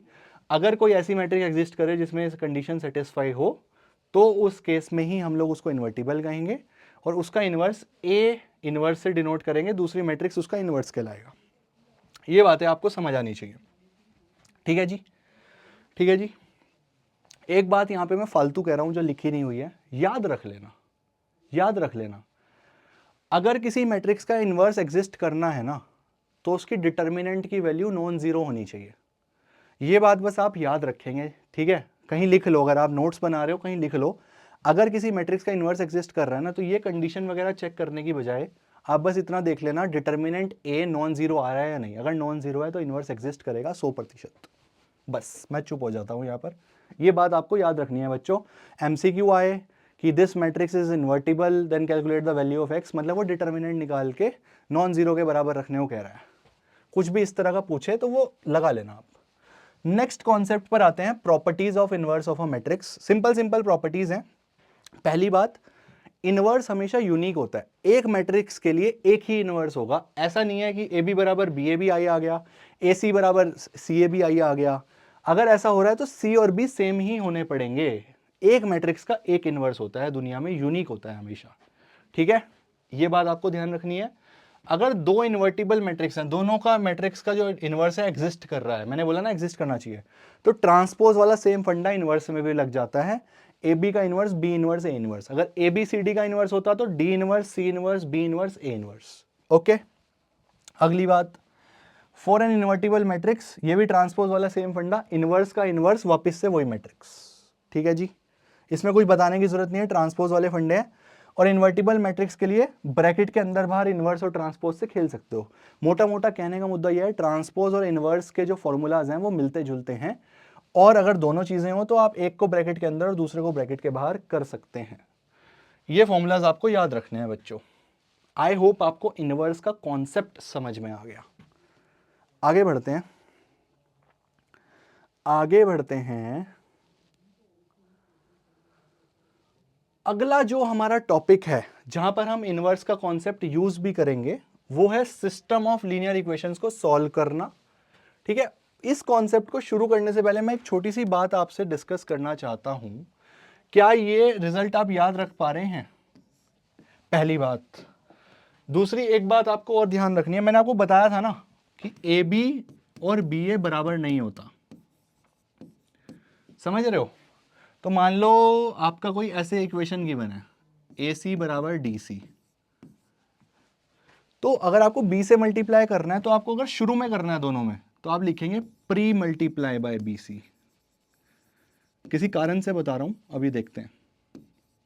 P multiply by B, sorry, तो ये हो जाएगा बी ए सी बराबर बी डी सी। और अगर मैं इसी को लिखूं post multiply by B, post multiply का मतलब पता क्या होता है? ए सी बी बराबर डी सी बी। पोस्ट का मतलब बाद में, प्री का मतलब पहले। ये बात आपको ध्यान रखनी है बच्चों। क्यों बताइए, बाद में बताऊंगा। और ये फॉर्मूला ध्यान रखना है आपको, ए इनवर्स बराबर आई। ठीक है जी, ठीक है जी। अच्छा, एक फॉर्मूला और होता है बच्चों, एक फॉर्मूला और होता है जो आपको याद रखना है, ए इंटू एडजॉइंट ए। ये मैंने आपको बता भी दिया है ऑल दो, वैसे एडजॉइंट ए इंटू ए बराबर डिटर्मिनेंट ए इंटू आई। ये तो सबको समझ रहा होगा ना, सबको क्लियर हो रहा होगा ना। तो अगर मैं एक कोई सा एक उठा लूं, फॉर एग्जांपल मैं इन दो को उठा लेता हूं, तो मैंने लिखा ए इंटू एडजॉइंट ए, ठीक है, स्मॉल से ही करते हैं, ये स्मॉल कर लेना दोनों, बराबर डिटर्मिनेंट ए इंटू आई। यहां तक सब मेरे साथ हैं। अब मैं क्या करने वाला हूं बच्चों, मैं कर रहा हूं प्री मल्टीप्लाई। अच्छा, प्री मल्टीप्लाई कब कर पाऊंगा, सुनो, सबसे पहले यहां पे एक कंडीशन है, if determinant A is not equals to 0। पहले ये देखना है, अगर ये सत्य है फिर मैंने क्या करा, pre multiply by A inverse, दोनों तरफ ए इनवर्स से प्री मल्टीप्लाई कर दिया। ये क्यों लिखा, क्योंकि ये तभी डिफाइन होता है जब ये होता है डिटर्मिनेंट ए नॉन जीरो, अभी बताया था, है ना, है ना। चलो करते हैं, A inverse multiply by A into adjoint A बराबर A inverse into I into determinant A. अरे सर आपने डिटर्मिनेंट आगे कैसे कर दिया, मैं ये कहना चाहता हूँ बेटा, डिटर्मिनेंट तो एक नंबर है ना, एक वैल्यू है, इसको तो जहां मर्जी कर दो, नंबर है तो मैट्रिसेस में नहीं छेड़ सकते। तो अगर मैंने प्री मल्टीप्लाई करा तो आई से पहले ही लिख रहा हूं ना ए इनवर्स, सही बात है ना। ए इनवर्स ए का क्या अभी मैंने आपको रिजल्ट दिखाया था, क्या वो आई के बराबर था बच्चों, ये रहा ए इनवर्स इंटू ए, क्या आई के बराबर है, तो मेरे रिजल्ट में क्या मैं इसको आई लिख सकता हूं, 1 सेकेंड, बोर्ड कह रहा है मैं नहीं चलूंगा, चल गया। चलो देखो, ए इनवर्स ए आई हो जाएगा, आई इंटू एडजॉइंट ए हो जाएगा, बराबर ए इनवर्स इंटू आई। क्या किसी मैट्रिक्स को आइडेंटिटी मैट्रिक्स से मल्टीप्लाई करो तो वो सेमी मैट्रिक्स आता है, और जीरो से करो तो जीरो मैट्रिक्स आता है, तो मैं इसको सिर्फ ए इनवर्स लिख दूं। डिटर्मिनेंट एक नंबर है, ये एक मैट्रिक्स, आइडेंटिटी एक मैट्रिक्स, तो इसको इससे मल्टीप्लाई करोगे तो सिर्फ यही बच जाएगा बच्चों, है ना। ये तो हम समझते हैं ना कि ए आई बराबर A and A into zero matrix बराबर जीरो मैट्रिक्स, ये तो हम समझते हैं ना, ये हम समझते हैं।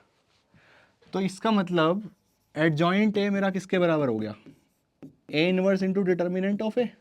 तो यहां से ए इनवर्स का फॉर्मूला क्या निकल के आया, adjoint A upon determinant of A. ये रिजल्ट बच्चों आपको याद रखना है, मैंने पूरा हाथ से डिराइव करके दिखा दिया, याद करने के लिए बोल दिया जाता है, बट अगर मैं ये प्रोसीजर फॉलो ना करता तो आपको लगता कि कितने फॉर्मूले याद रखें। आई होप अब आप रिलेट कर पाएंगे क्यों ये ऐसा है। अब मैं यही बोलूंगा कि इसको याद रखना है, प्रूफ आ गया तो कर देना, नहीं आया तो इसको याद रखना, ए इनवर्स बराबर adjoint A upon determinant of A, determinant of A नीचे चला गया, ठीक है। ये रिजल्ट मैं यूज करूंगा तो प्लीज याद रखना। अब हम लोग आगे बढ़ाते हैं अपनी कहानी को, इनवर्स में इतना ही था, inverse is done, inverse calculate करना सिखा दिया। बाय द वे बच्चों, जब ए इनवर्स निकालना हो डिटर्मिनेंट ए निकाल सकते हो। अरे अगर ए मैट्रिक्स गिवन है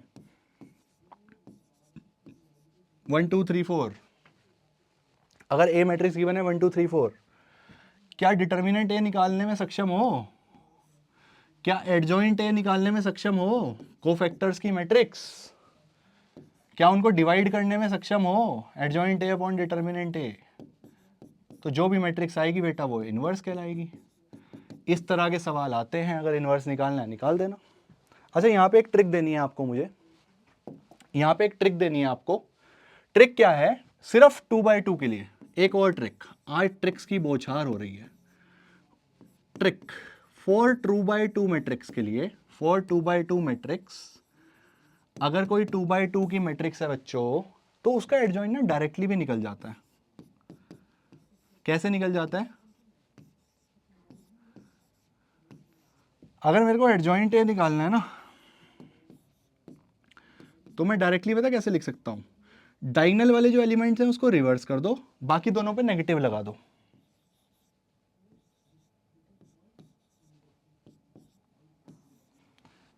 लो जी, समझ गए? डायगोनल वाले तो इंटरचेंज कर दिए, बाकी पे नेगेटिव लगा दो। 2/2 में ये ट्रिक चल जाती है, 3/3 में नहीं चलेगी। मेरा कहने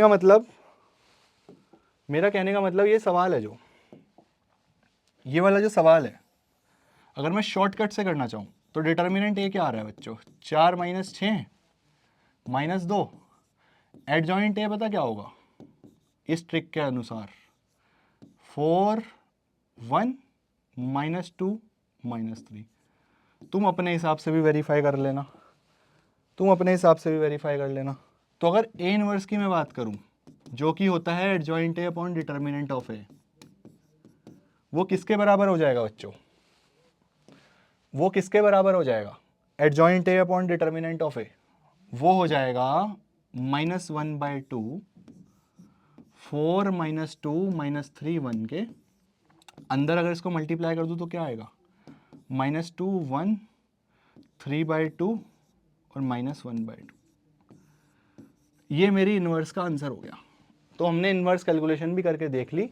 3/3 में ऐसी कोई ट्रिक नहीं है, 3/3 में जो प्रोसीजर सिखाया है उससे जाना पड़ेगा, और इस तरह से आप जैसे 2/2 में कर रहे हैं वैसे 3/3 में भी कैलकुलेशंस कर सकते हैं। इनवर्स निकालना हमने सीख लिया, इनवर्स की डेफिनेशन सीख ली, फॉर्मूले जो याद रखने हैं वो सीख लिए। इनवर्स समाप्त। अगली कहानी पे आओ। Last concept of the chapter, algebra हमारा समाप्त हो जाएगा इसके बाद। Solving system of linear equations, ये क्वेश्चंस गलत लिखा हुआ है बेटा, ये लीनियर इक्वेशंस है, ठीक है। Solving system of linear equations, only non homogeneous equations. चलो जी, सुनते चलो कहानी। लास्ट कॉन्सेप्ट है हमारा इस वीडियो का और इस यूनिट का भी, ठीक है। लास्ट कॉन्सेप्ट है सिस्टम ऑफ लीनियर इक्वेशंस का। क्या हमने बचपन में 2x + 3y = 1, 5x + 4y = 2 इस तरह की इक्वेशंस को सॉल्व करा है, x को y को एलिमिनेट करके? आई होप आप सभी ने करा होगा। यहाँ पर इस पर्टिकुलर टॉपिक में हमें क्या स्टडी करना है बच्चों, यहाँ पर इस पर्टिकुलर टॉपिक में हमें स्टडी करना है कैसे हम मैट्रिक्स और डिटर्मिनेंट्स की हेल्प से इन सॉल्यूशंस को निकाल सकते हैं, ठीक है जी। तो समझो, कुछ कहानी है, सिस्टम ऑफ लीनियर इक्वेशंस। थोड़ी सी कहानी सुननी पड़ेगी आपको मेरी, फिर सवाल आपका कोई नहीं रुकेगा। एक बार कहानी सुन ली तो सब क्लियर हो जाएगा। क्या मतलब है? सिस्टम का मतलब एक से ज्यादा इक्वेशन, लीनियर का मतलब पॉलिनोमियल डिग्री याद है आपको, लीनियर का मतलब सिर्फ x y z, ये सब नहीं चलेगा, x² x³ ये सब नहीं चलेगा। लीनियर का मतलब डिग्री 1 होनी चाहिए, ठीक है, मतलब कि पावर 1 होनी चाहिए। इक्वेशंस मतलब एक से ज्यादा इक्वेशन है, ठीक है। सिस्टम ऑफ लीनियर इक्वेशंस का मतलब ये होता है।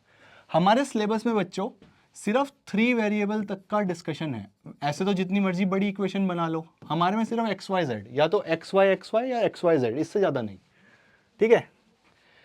इसमें एग्जाम्पल अगर मैं दूं 2/2 का, सॉरी 2/2 कह रहा हूं, 2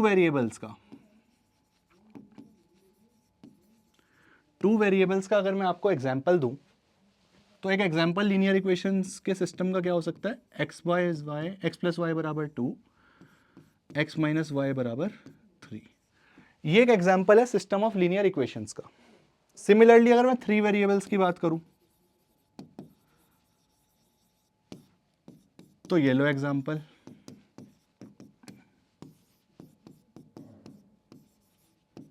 ये y है बच्चों, 2x - y - z,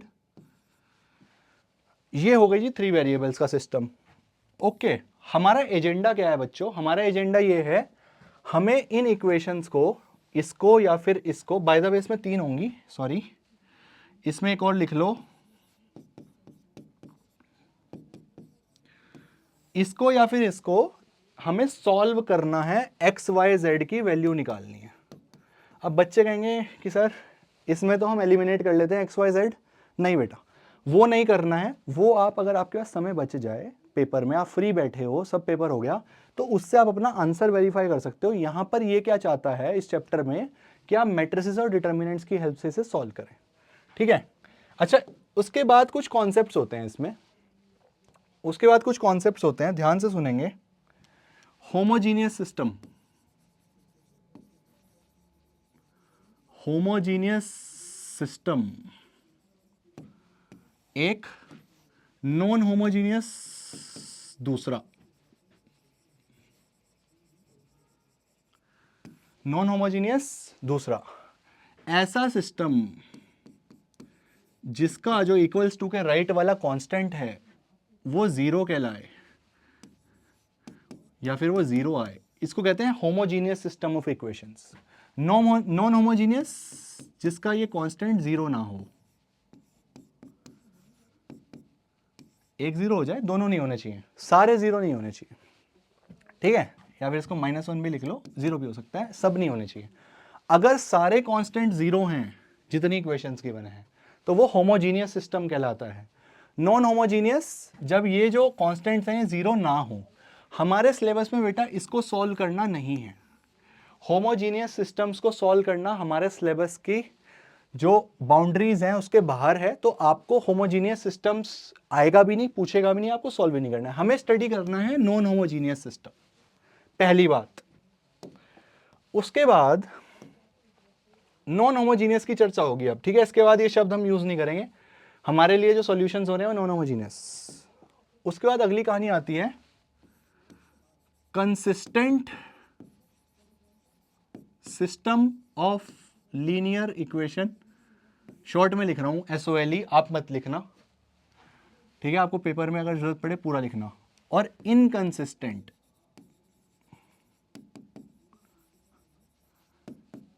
solution of linear equations.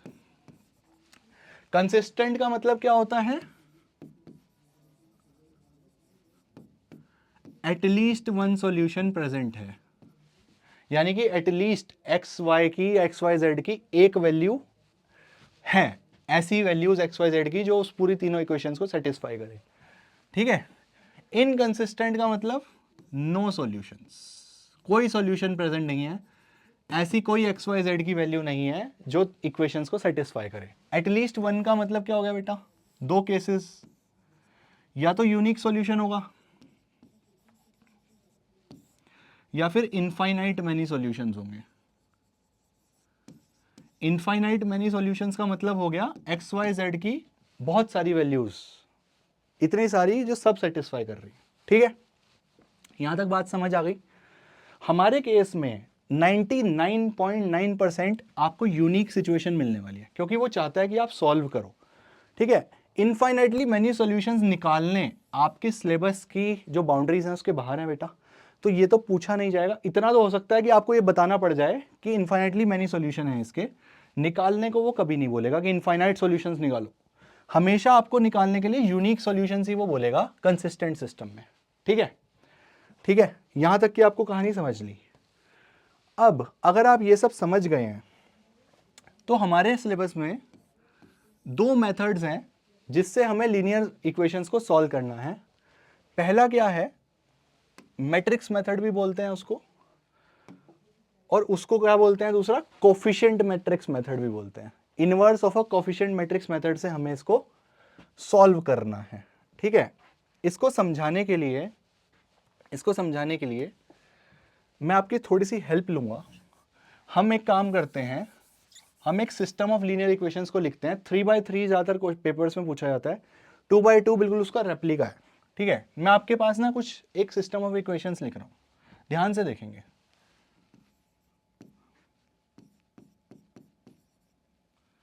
a1x plus b1y plus c1z बराबर d1, a2x plus b2y plus c2z बराबर d2, a3x plus b3y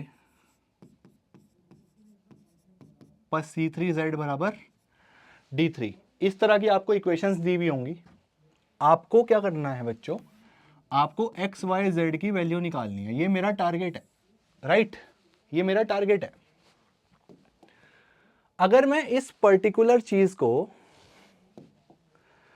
matrix के फॉर्म में लिखना चाहूं तो कैसे लिख सकता हूं? ध्यान से देखना, मैंने लेट करी एक मैट्रिक्स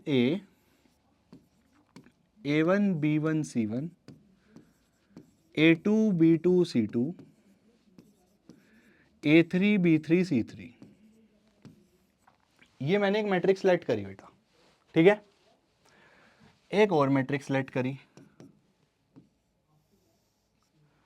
X Y Z, इसको मैं X नाम दे देता हूं, कैपिटल X।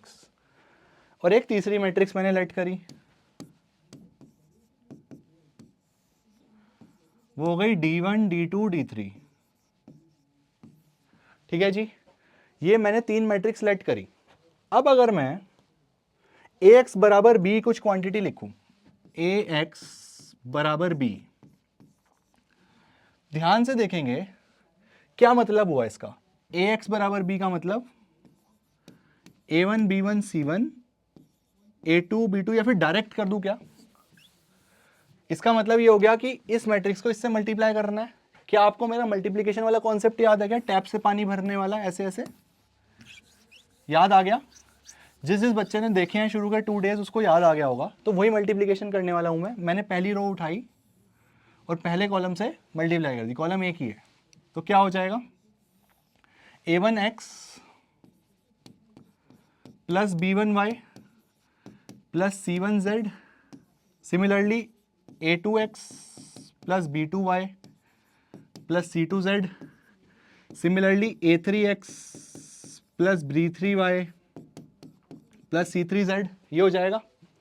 मल्टीप्लाई करा हमने इन दोनों को, बराबर B क्या है D1 D2 D3। अगर दो मैट्रिक्स बराबर होती हैं तो क्या कोरस्पॉन्डिंग एलिमेंट्स बराबर होते हैं? क्या मैं कह दूं A1X plus B1Y plus C1Z D1 के बराबर है, A2X वाला D2 के बराबर है और A3X वाला पूरा D3 के बराबर है? क्या ये दोनों सेम हो गए बच्चों?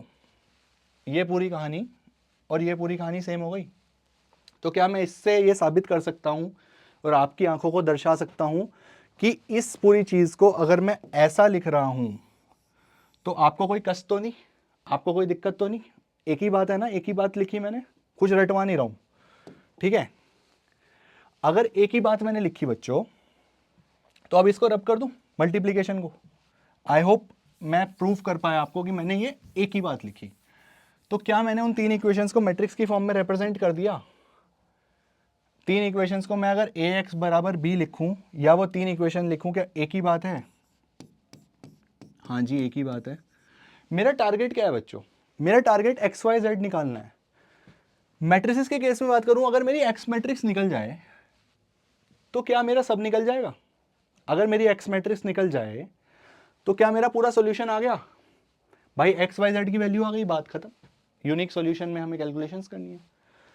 इससे मैं X तक कैसे पहुंचूं? कुछ तो मल्टीप्लाई करके प्लस करके, भाई प्लस करने से कुछ होगा नहीं।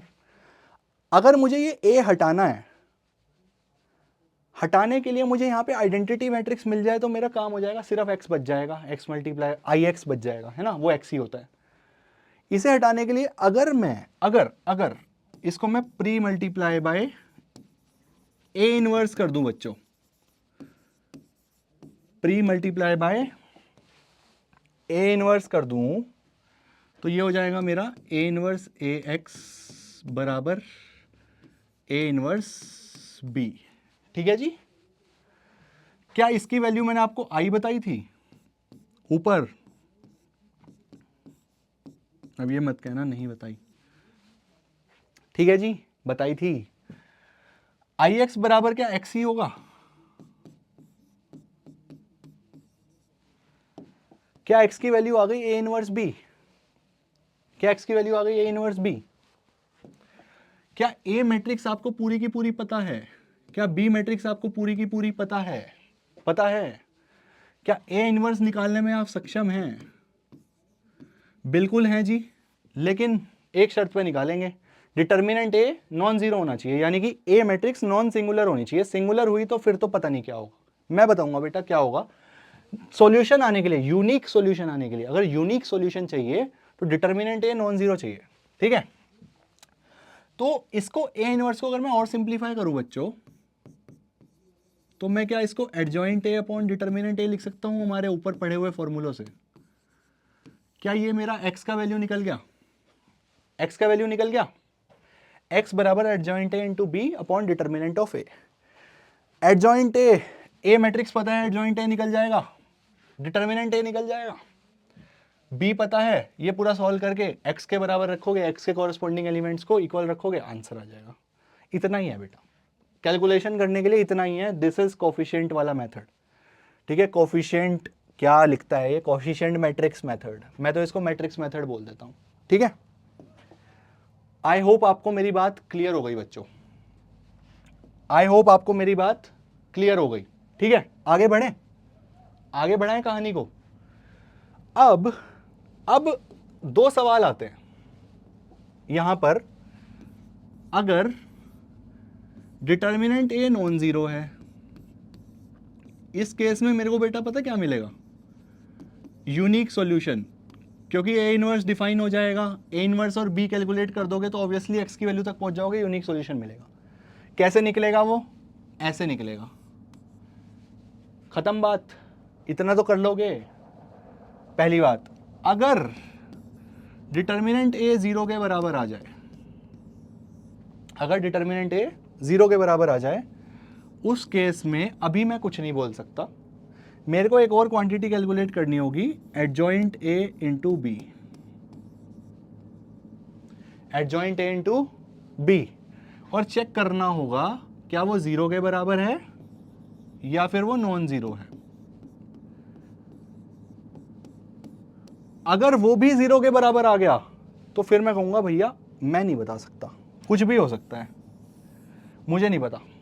सच में यही कहना पड़ेगा कि हो भी सकता है, नहीं भी हो सकता सॉल्यूशन। लेकिन अगर a जीरो के बराबर है और adjoint a into B non zero आ गया, तो मैं स्पष्टतः कह पाऊंगा, पीपीटी पे आ जाओ, तो मैं स्पष्टतः कह पाऊंगा कि सॉल्यूशन एग्जिस्ट नहीं करता है।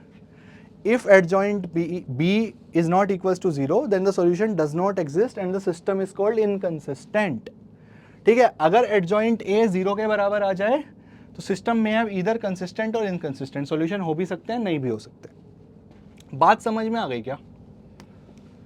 आई होप आपको मेरी बात समझ में आई, बात समझ में आनी चाहिए, ठीक है। डिटर्मिनेंट ए अगर 0 आ गया तो ये दो क्वांटिटीज कैलकुलेट करोगे, अगर ये नॉन जीरो है तो क्या होगा और ये जीरो है तो क्या होगा। जीरो होगा तो सॉल्यूशन हो भी सकता है, नहीं भी हो सकता।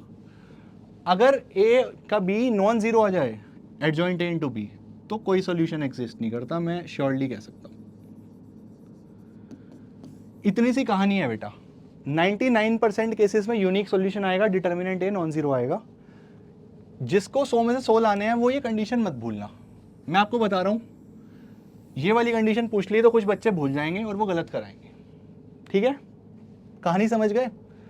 वैसे मेरे को 99.9% उम्मीद है ये यूज नहीं करनी पड़ेगी, फिर भी अगर यूज करनी पड़ेगी तो ये भूल मत जाना, okay. This is the matrix method या फिर कोफिशिएंट मैट्रिक्स मेथड।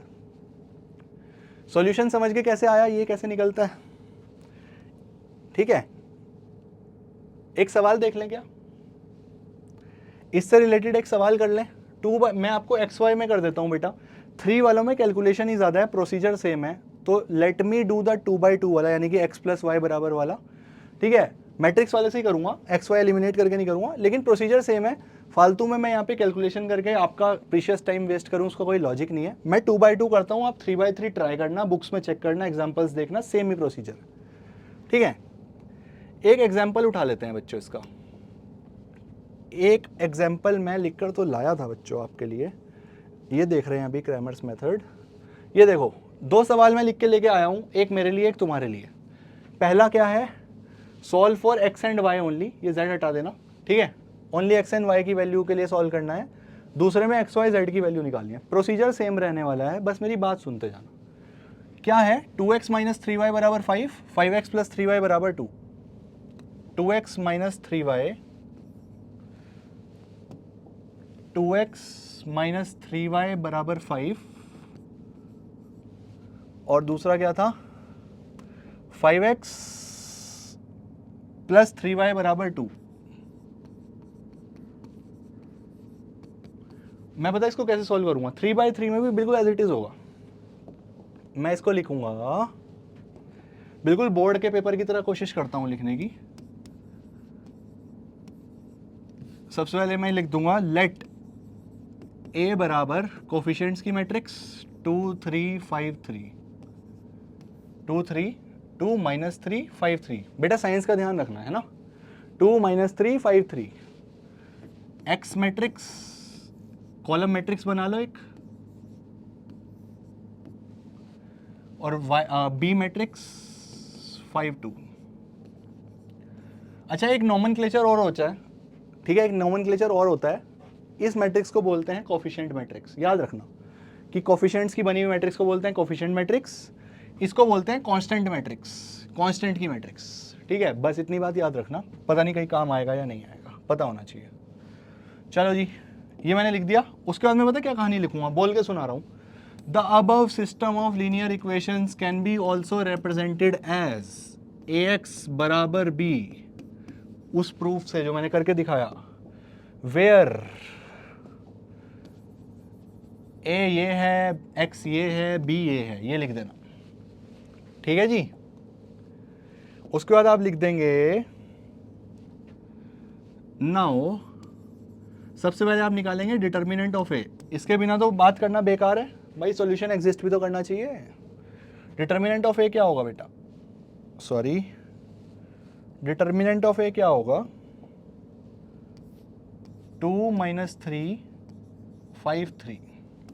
ये हो जाएगा 2 इंटू 3 माइनस माइनस 3 इंटू 5। ये हो जाएगा 6 plus 15 which is equals to 21। सही है क्या? 3 2 6 5 3 15, यही हमारी मैट्रिक्स थी। बिल्कुल सही है,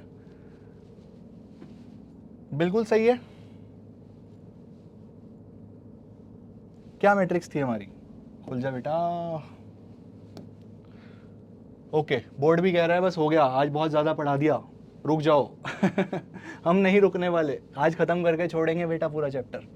2 माइनस 3 5 3, ठीक है, 2 माइनस 3 5 3, 3 2 6 माइनस माइनस माइनस 21। यहां आप लिखेंगे clearly determinant A is not equals to 0। This implies x बराबर a इनवर्स b। डायरेक्ट कैसे आया मत पूछना, करके दिखा चुका हूं। अब कहानी निकल जाएगी a इनवर्स की। a इनवर्स कैसे निकालेंगे, a इनवर्स के लिए एडजॉइंट a चाहिए। क्या एडजॉइंट a में 2/2 वाली ट्रिक लगा लूं क्या, इनको उल्टा कर दूं और इनके साइन बदल दूं, क्या बोलते हो? बिल्कुल सही हो गया, इनको उल्टा कर दिया और इनके साइन बदल दिए। भाई ये डायगोनल एलिमेंट 3 का 2 2 और इनके साइन बदल दिए। ओके, डिटर्मिनेंट ए मुझे पता है 21 के बराबर है। तो बेटा अगर मैं ए इनवर्स की बात करूं तो वो एडजॉइंट ए अपॉन डिटर्मिनेंट ए हो जाएगा। एडजॉइंट ए अपॉन डिटर्मिनेंट ए हो जाएगा। देख लो, डिटर्मिनेंट ए की वैल्यू क्या है 1/21, एडजॉइंट क्या है 3 3 माइनस 5 2। इसका मतलब ये हो जाएगा 3/21 3/21 माइनस 5/21 2/21। तो ये हो जाएगा बेटा 1/7 1/7 माइनस 5/21 2/21। ठीक है, ठीक है, ये मेरा निकल गया ए इनवर्स। अभी काम खत्म नहीं हुआ, हमारी कैलकुलेशन में मुझे क्या चाहिए, हमारी कैलकुलेशन में मुझे x चाहिए, राइट। x क्या था बच्चों, क्या x बराबर ए इनवर्स b था। ठीक है, मैं काम कर रहा हूं अभी 1/21 को भी अलग रख रहा हूं। मैं ये फिगर उठा लेता हूं, पहले मल्टीप्लाई कर लेता हूं। ठीक है, ये भी ठीक है, आप ये भी उठा सकते हो। मैं शॉर्टकट थोड़ा लगाना चाह रहा हूं, मैं पहले मल्टीप्लाई करने की इच्छा रखता हूं। 3 3 -5 2 और बी मैट्रिक्स मेरी क्या थी? बी मैट्रिक्स मेरी थी 5 और 2, 5 और 2 मेरी बी मैट्रिक्स थी, राइट? तो चेक करते हैं बेटा, चेक करते हैं, समय देते हैं इसको भी थोड़ी थोड़ी देर में ब्रेक की जरूरत रहती है। देखो चल गया, और जब तक ये चला तब तक मैं बी मैट्रिक्स भूल गया। मैं एक काम करता हूं, मैं पीपीटी से पढ़ लेता हूं। बी मैट्रिक्स हमारी थी बेटा 5 और 2, ठीक है? 5 और 2 हमारी बी मैट्रिक्स थी। तो ये हो गया जी 5 और 2, ठीक है? ये हो जाएगा, मल्टीप्लाई कर लोगे अब, 15 + 6 -25 + 4, क्या ये हो गया 1/21 टाइम्स 21 - 21, क्या ये हो जाएगा 1 और -1? बोलो, हो गया? बिल्कुल ठीक है। तो क्या x की वैल्यू आई 1 और -1? क्या x मेरा इसके बराबर था?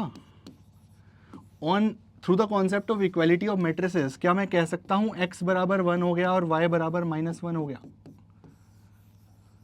कुछ इस तरह से बेटा आपको सॉल्व करना होता है। आई होप आपको कॉन्सेप्ट क्लियर हो गया। अगर अब 3/3 की भी होती तो प्रोसीजर सेम रहने वाला था। आप ट्राई कर सकते हो, एग्जांपल्स चेक कर सकते हो बुक में।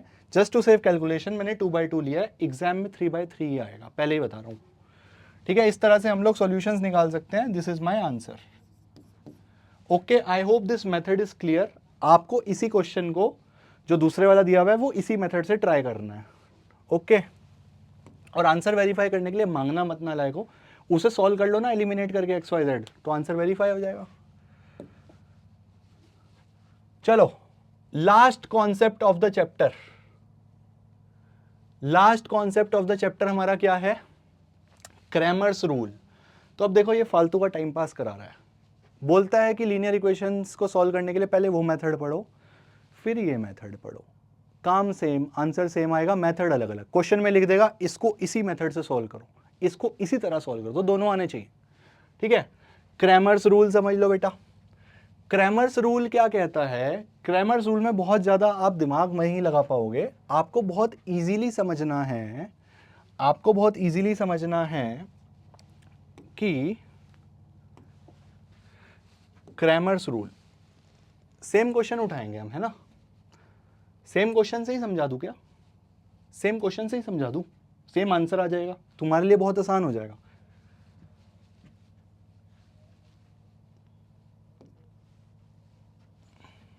पहले ये लोड ही हो जाए बच्चों, ध्यान से समझो। आपको वो आंसर याद है ना 1 - 1?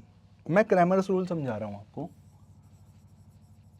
क्रैमर्स रूल ये कहता है बच्चों, सेम मैट्रिसेस हैं हमारी, ठीक है? सेम मैट्रिसेस दोबारा लिख देता हूं, सेम वही a1x + b1y + c1 = d1, a2x + b2y + c2 = d2,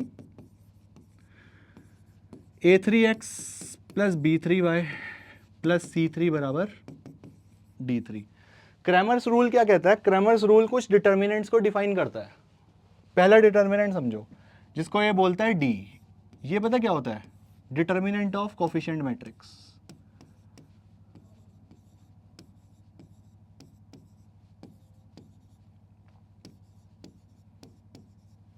ठीक है? फिर ये बोलता है dx। dx पता क्या है? x वालों में ना कोफिशिएंट की जगह कांस्टेंट्स की मैट्रिक्स लिख दो।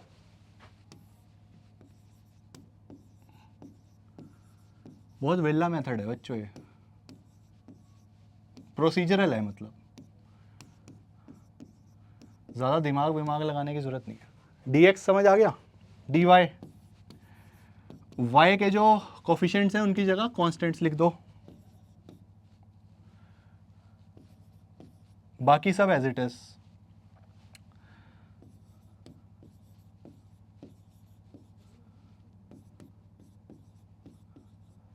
डी जेड, जेड वाले, ठीक है जी। By the way Z missing है, जेड से लिख लेना, पिछले में भी अगर जेड मिसिंग हो तो जेड से लिख लेना, ठीक है भाई। 3 वेरिएबल्स होने चाहिए ना। डी जेड क्या होता है, जेड वालों के कोफिशिएंट की जगह वो लिख दो, बाकी सब एज इट इज।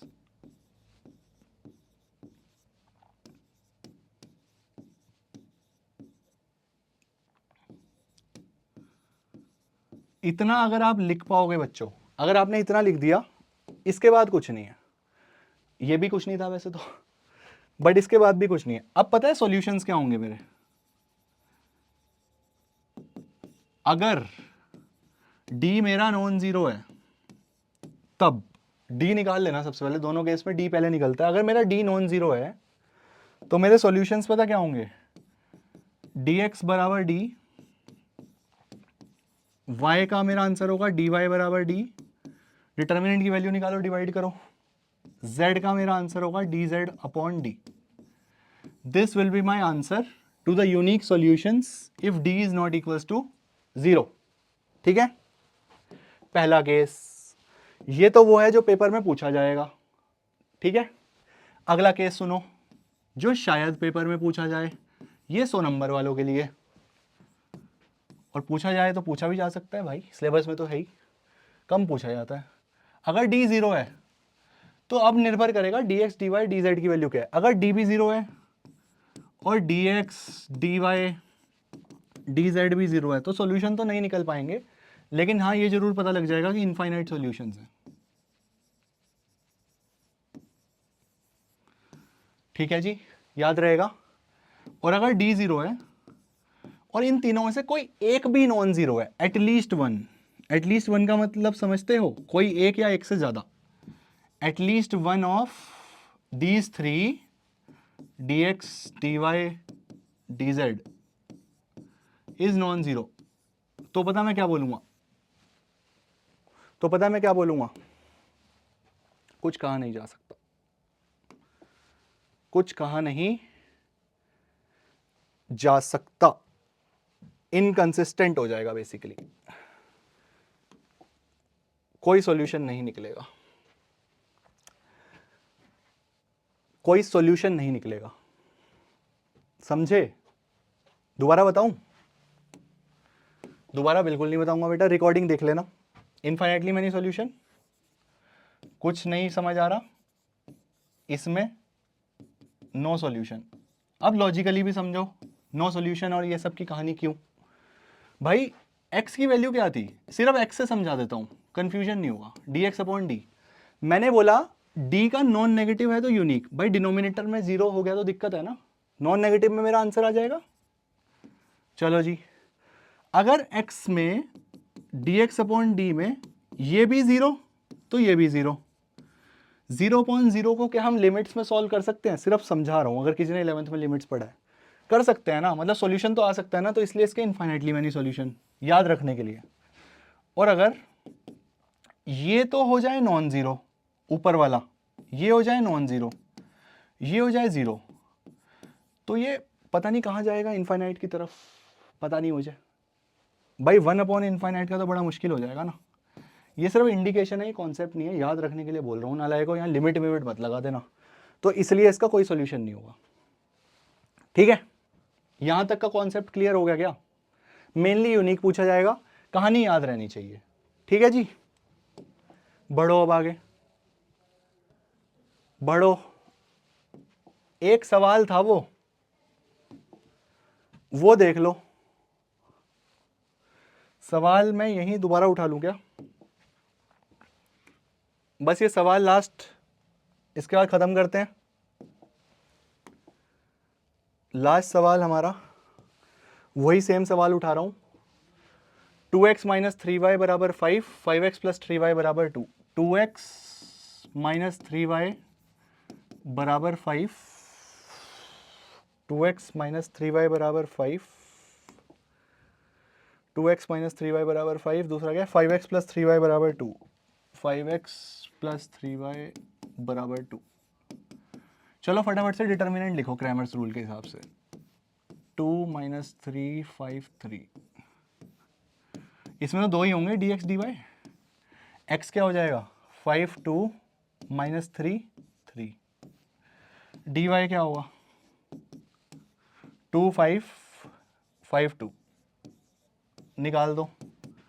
ये हो जाएगा 6 minus of -15 if I am not wrong, तो ये हो जाएगा 21। ये हो जाएगा 15 प्लस 6, ये हो जाएगा 21। ये हो जाएगा 24 नहीं 24 नहीं 4 माइनस 25, ये हो जाएगा -21। सॉल्यूशंस क्या होंगे, x बराबर डी एक्स अपॉन डी क्या आ जाएगा 21 अपॉन 21 1, y बराबर D Y upon D -21 upon 1, oh sorry -21 upon 21 -1। लो जी आंसर आ गया, आंसर आ गया। और डी नॉन जीरो था इसलिए सॉल्व करा। आई होप आपको ये पूरा मेथड क्लियर हो गया बच्चों। This is the method, 3x3 में भी सेम लगेगा। ओके सो इसी के साथ हमारा इस पूरे टॉपिक का जो कार्य है वो समाप्त होता है। एक बार पीपीटी पढ़ लो, ठीक है, क्या लिखा हुआ है। For a given system of non homogeneous linear equation, मैंने बोला था होमोजीनियस सिलेबस में नहीं है। डी कोफिशिएंट मैट्रिक्स है, डी एक्स में एक्स रिप्लेस करा, ये सब मैं बता चुका हूँ। डी वाई डी जेड कैसे निकलता है। सिस्टम कंसिस्टेंट है, हैविंग एटलीस्ट वन सॉल्यूशन, तो यूनिक सॉल्यूशन एग्जिस्ट करेगा जब डिटर्मिनेंट ए नॉन जीरो है, और इससे आपको मिल जाएगा, बता चुका हूँ। अगर डी भी जीरो है और बाकी सब भी जीरो है तो इनफाइनाइट सॉल्यूशन, 0.0 वाली इसे याद रख सकते हो। अगर डी जीरो है और बाकी का कोई एक नॉन जीरो है तो इनकंसिस्टेंट, फिर कोई सॉल्यूशन नहीं होगा। 1/∞ जैसा माहौल बने तो कोई सॉल्यूशन नहीं होगा। ठीक है, आशा करता हूं आपको ये सारी बातें पूरी समझ में आ गई। आज की वीडियो थोड़ी लंबी चली गई बच्चों, लेकिन इसी के साथ हमारा जो अलजेब्रा का पोर्शन था, यानी कि आपके 10 नंबर का जो पोर्शन था वो समाप्त हो चुका है। अब आपका जो मन करे, जौन सी किताब मन करे, जौन सा PYQ आपको देखना है, आप जाकर लगा सकते हैं, उसको सॉल्व कर सकते हैं। और अगर कहीं पर कोई भी दिक्कत आ रही है तो वो आपको देखना पड़ेगा कि आपका कॉन्सेप्ट कहाँ पर मिस हुआ है। तो इन 3 वीडियोस को बहुत ढंग से देखो, जहाँ जहाँ जो सवाल लगा सकते हो लगाओ। From my side this is over. एक वर्ड प्रॉब्लम्स करके और इसमें चीज आती है, ठीक है, वो कभी PYQs उठाएंगे तो उसमें मैं आपको सॉल्व करा दूंगा। उसमें कुछ नहीं होता, लैंग्वेज से इस इक्वेशंस तक पहुंचो, इंग्लिश टू मैथ, उसके बाद सेम प्रोसीजर। ठीक है, आशा करता हूँ आपको यार समझ आया होगा। आज का वीडियो थोड़ा लंबा चला गया, बट काम तो ख़त्म करना ही था और समय हमारे पास कम है, तो प्रॉपरली आपको मैंने सारी चीज़ें समय लेके बता दी हैं। ठीक है, hope you enjoyed this video. अगली वीडियो में मिलते हैं हम लोग एक नई यूनिट के साथ, तब तक के लिए बाय रहेगा, टेक केयर।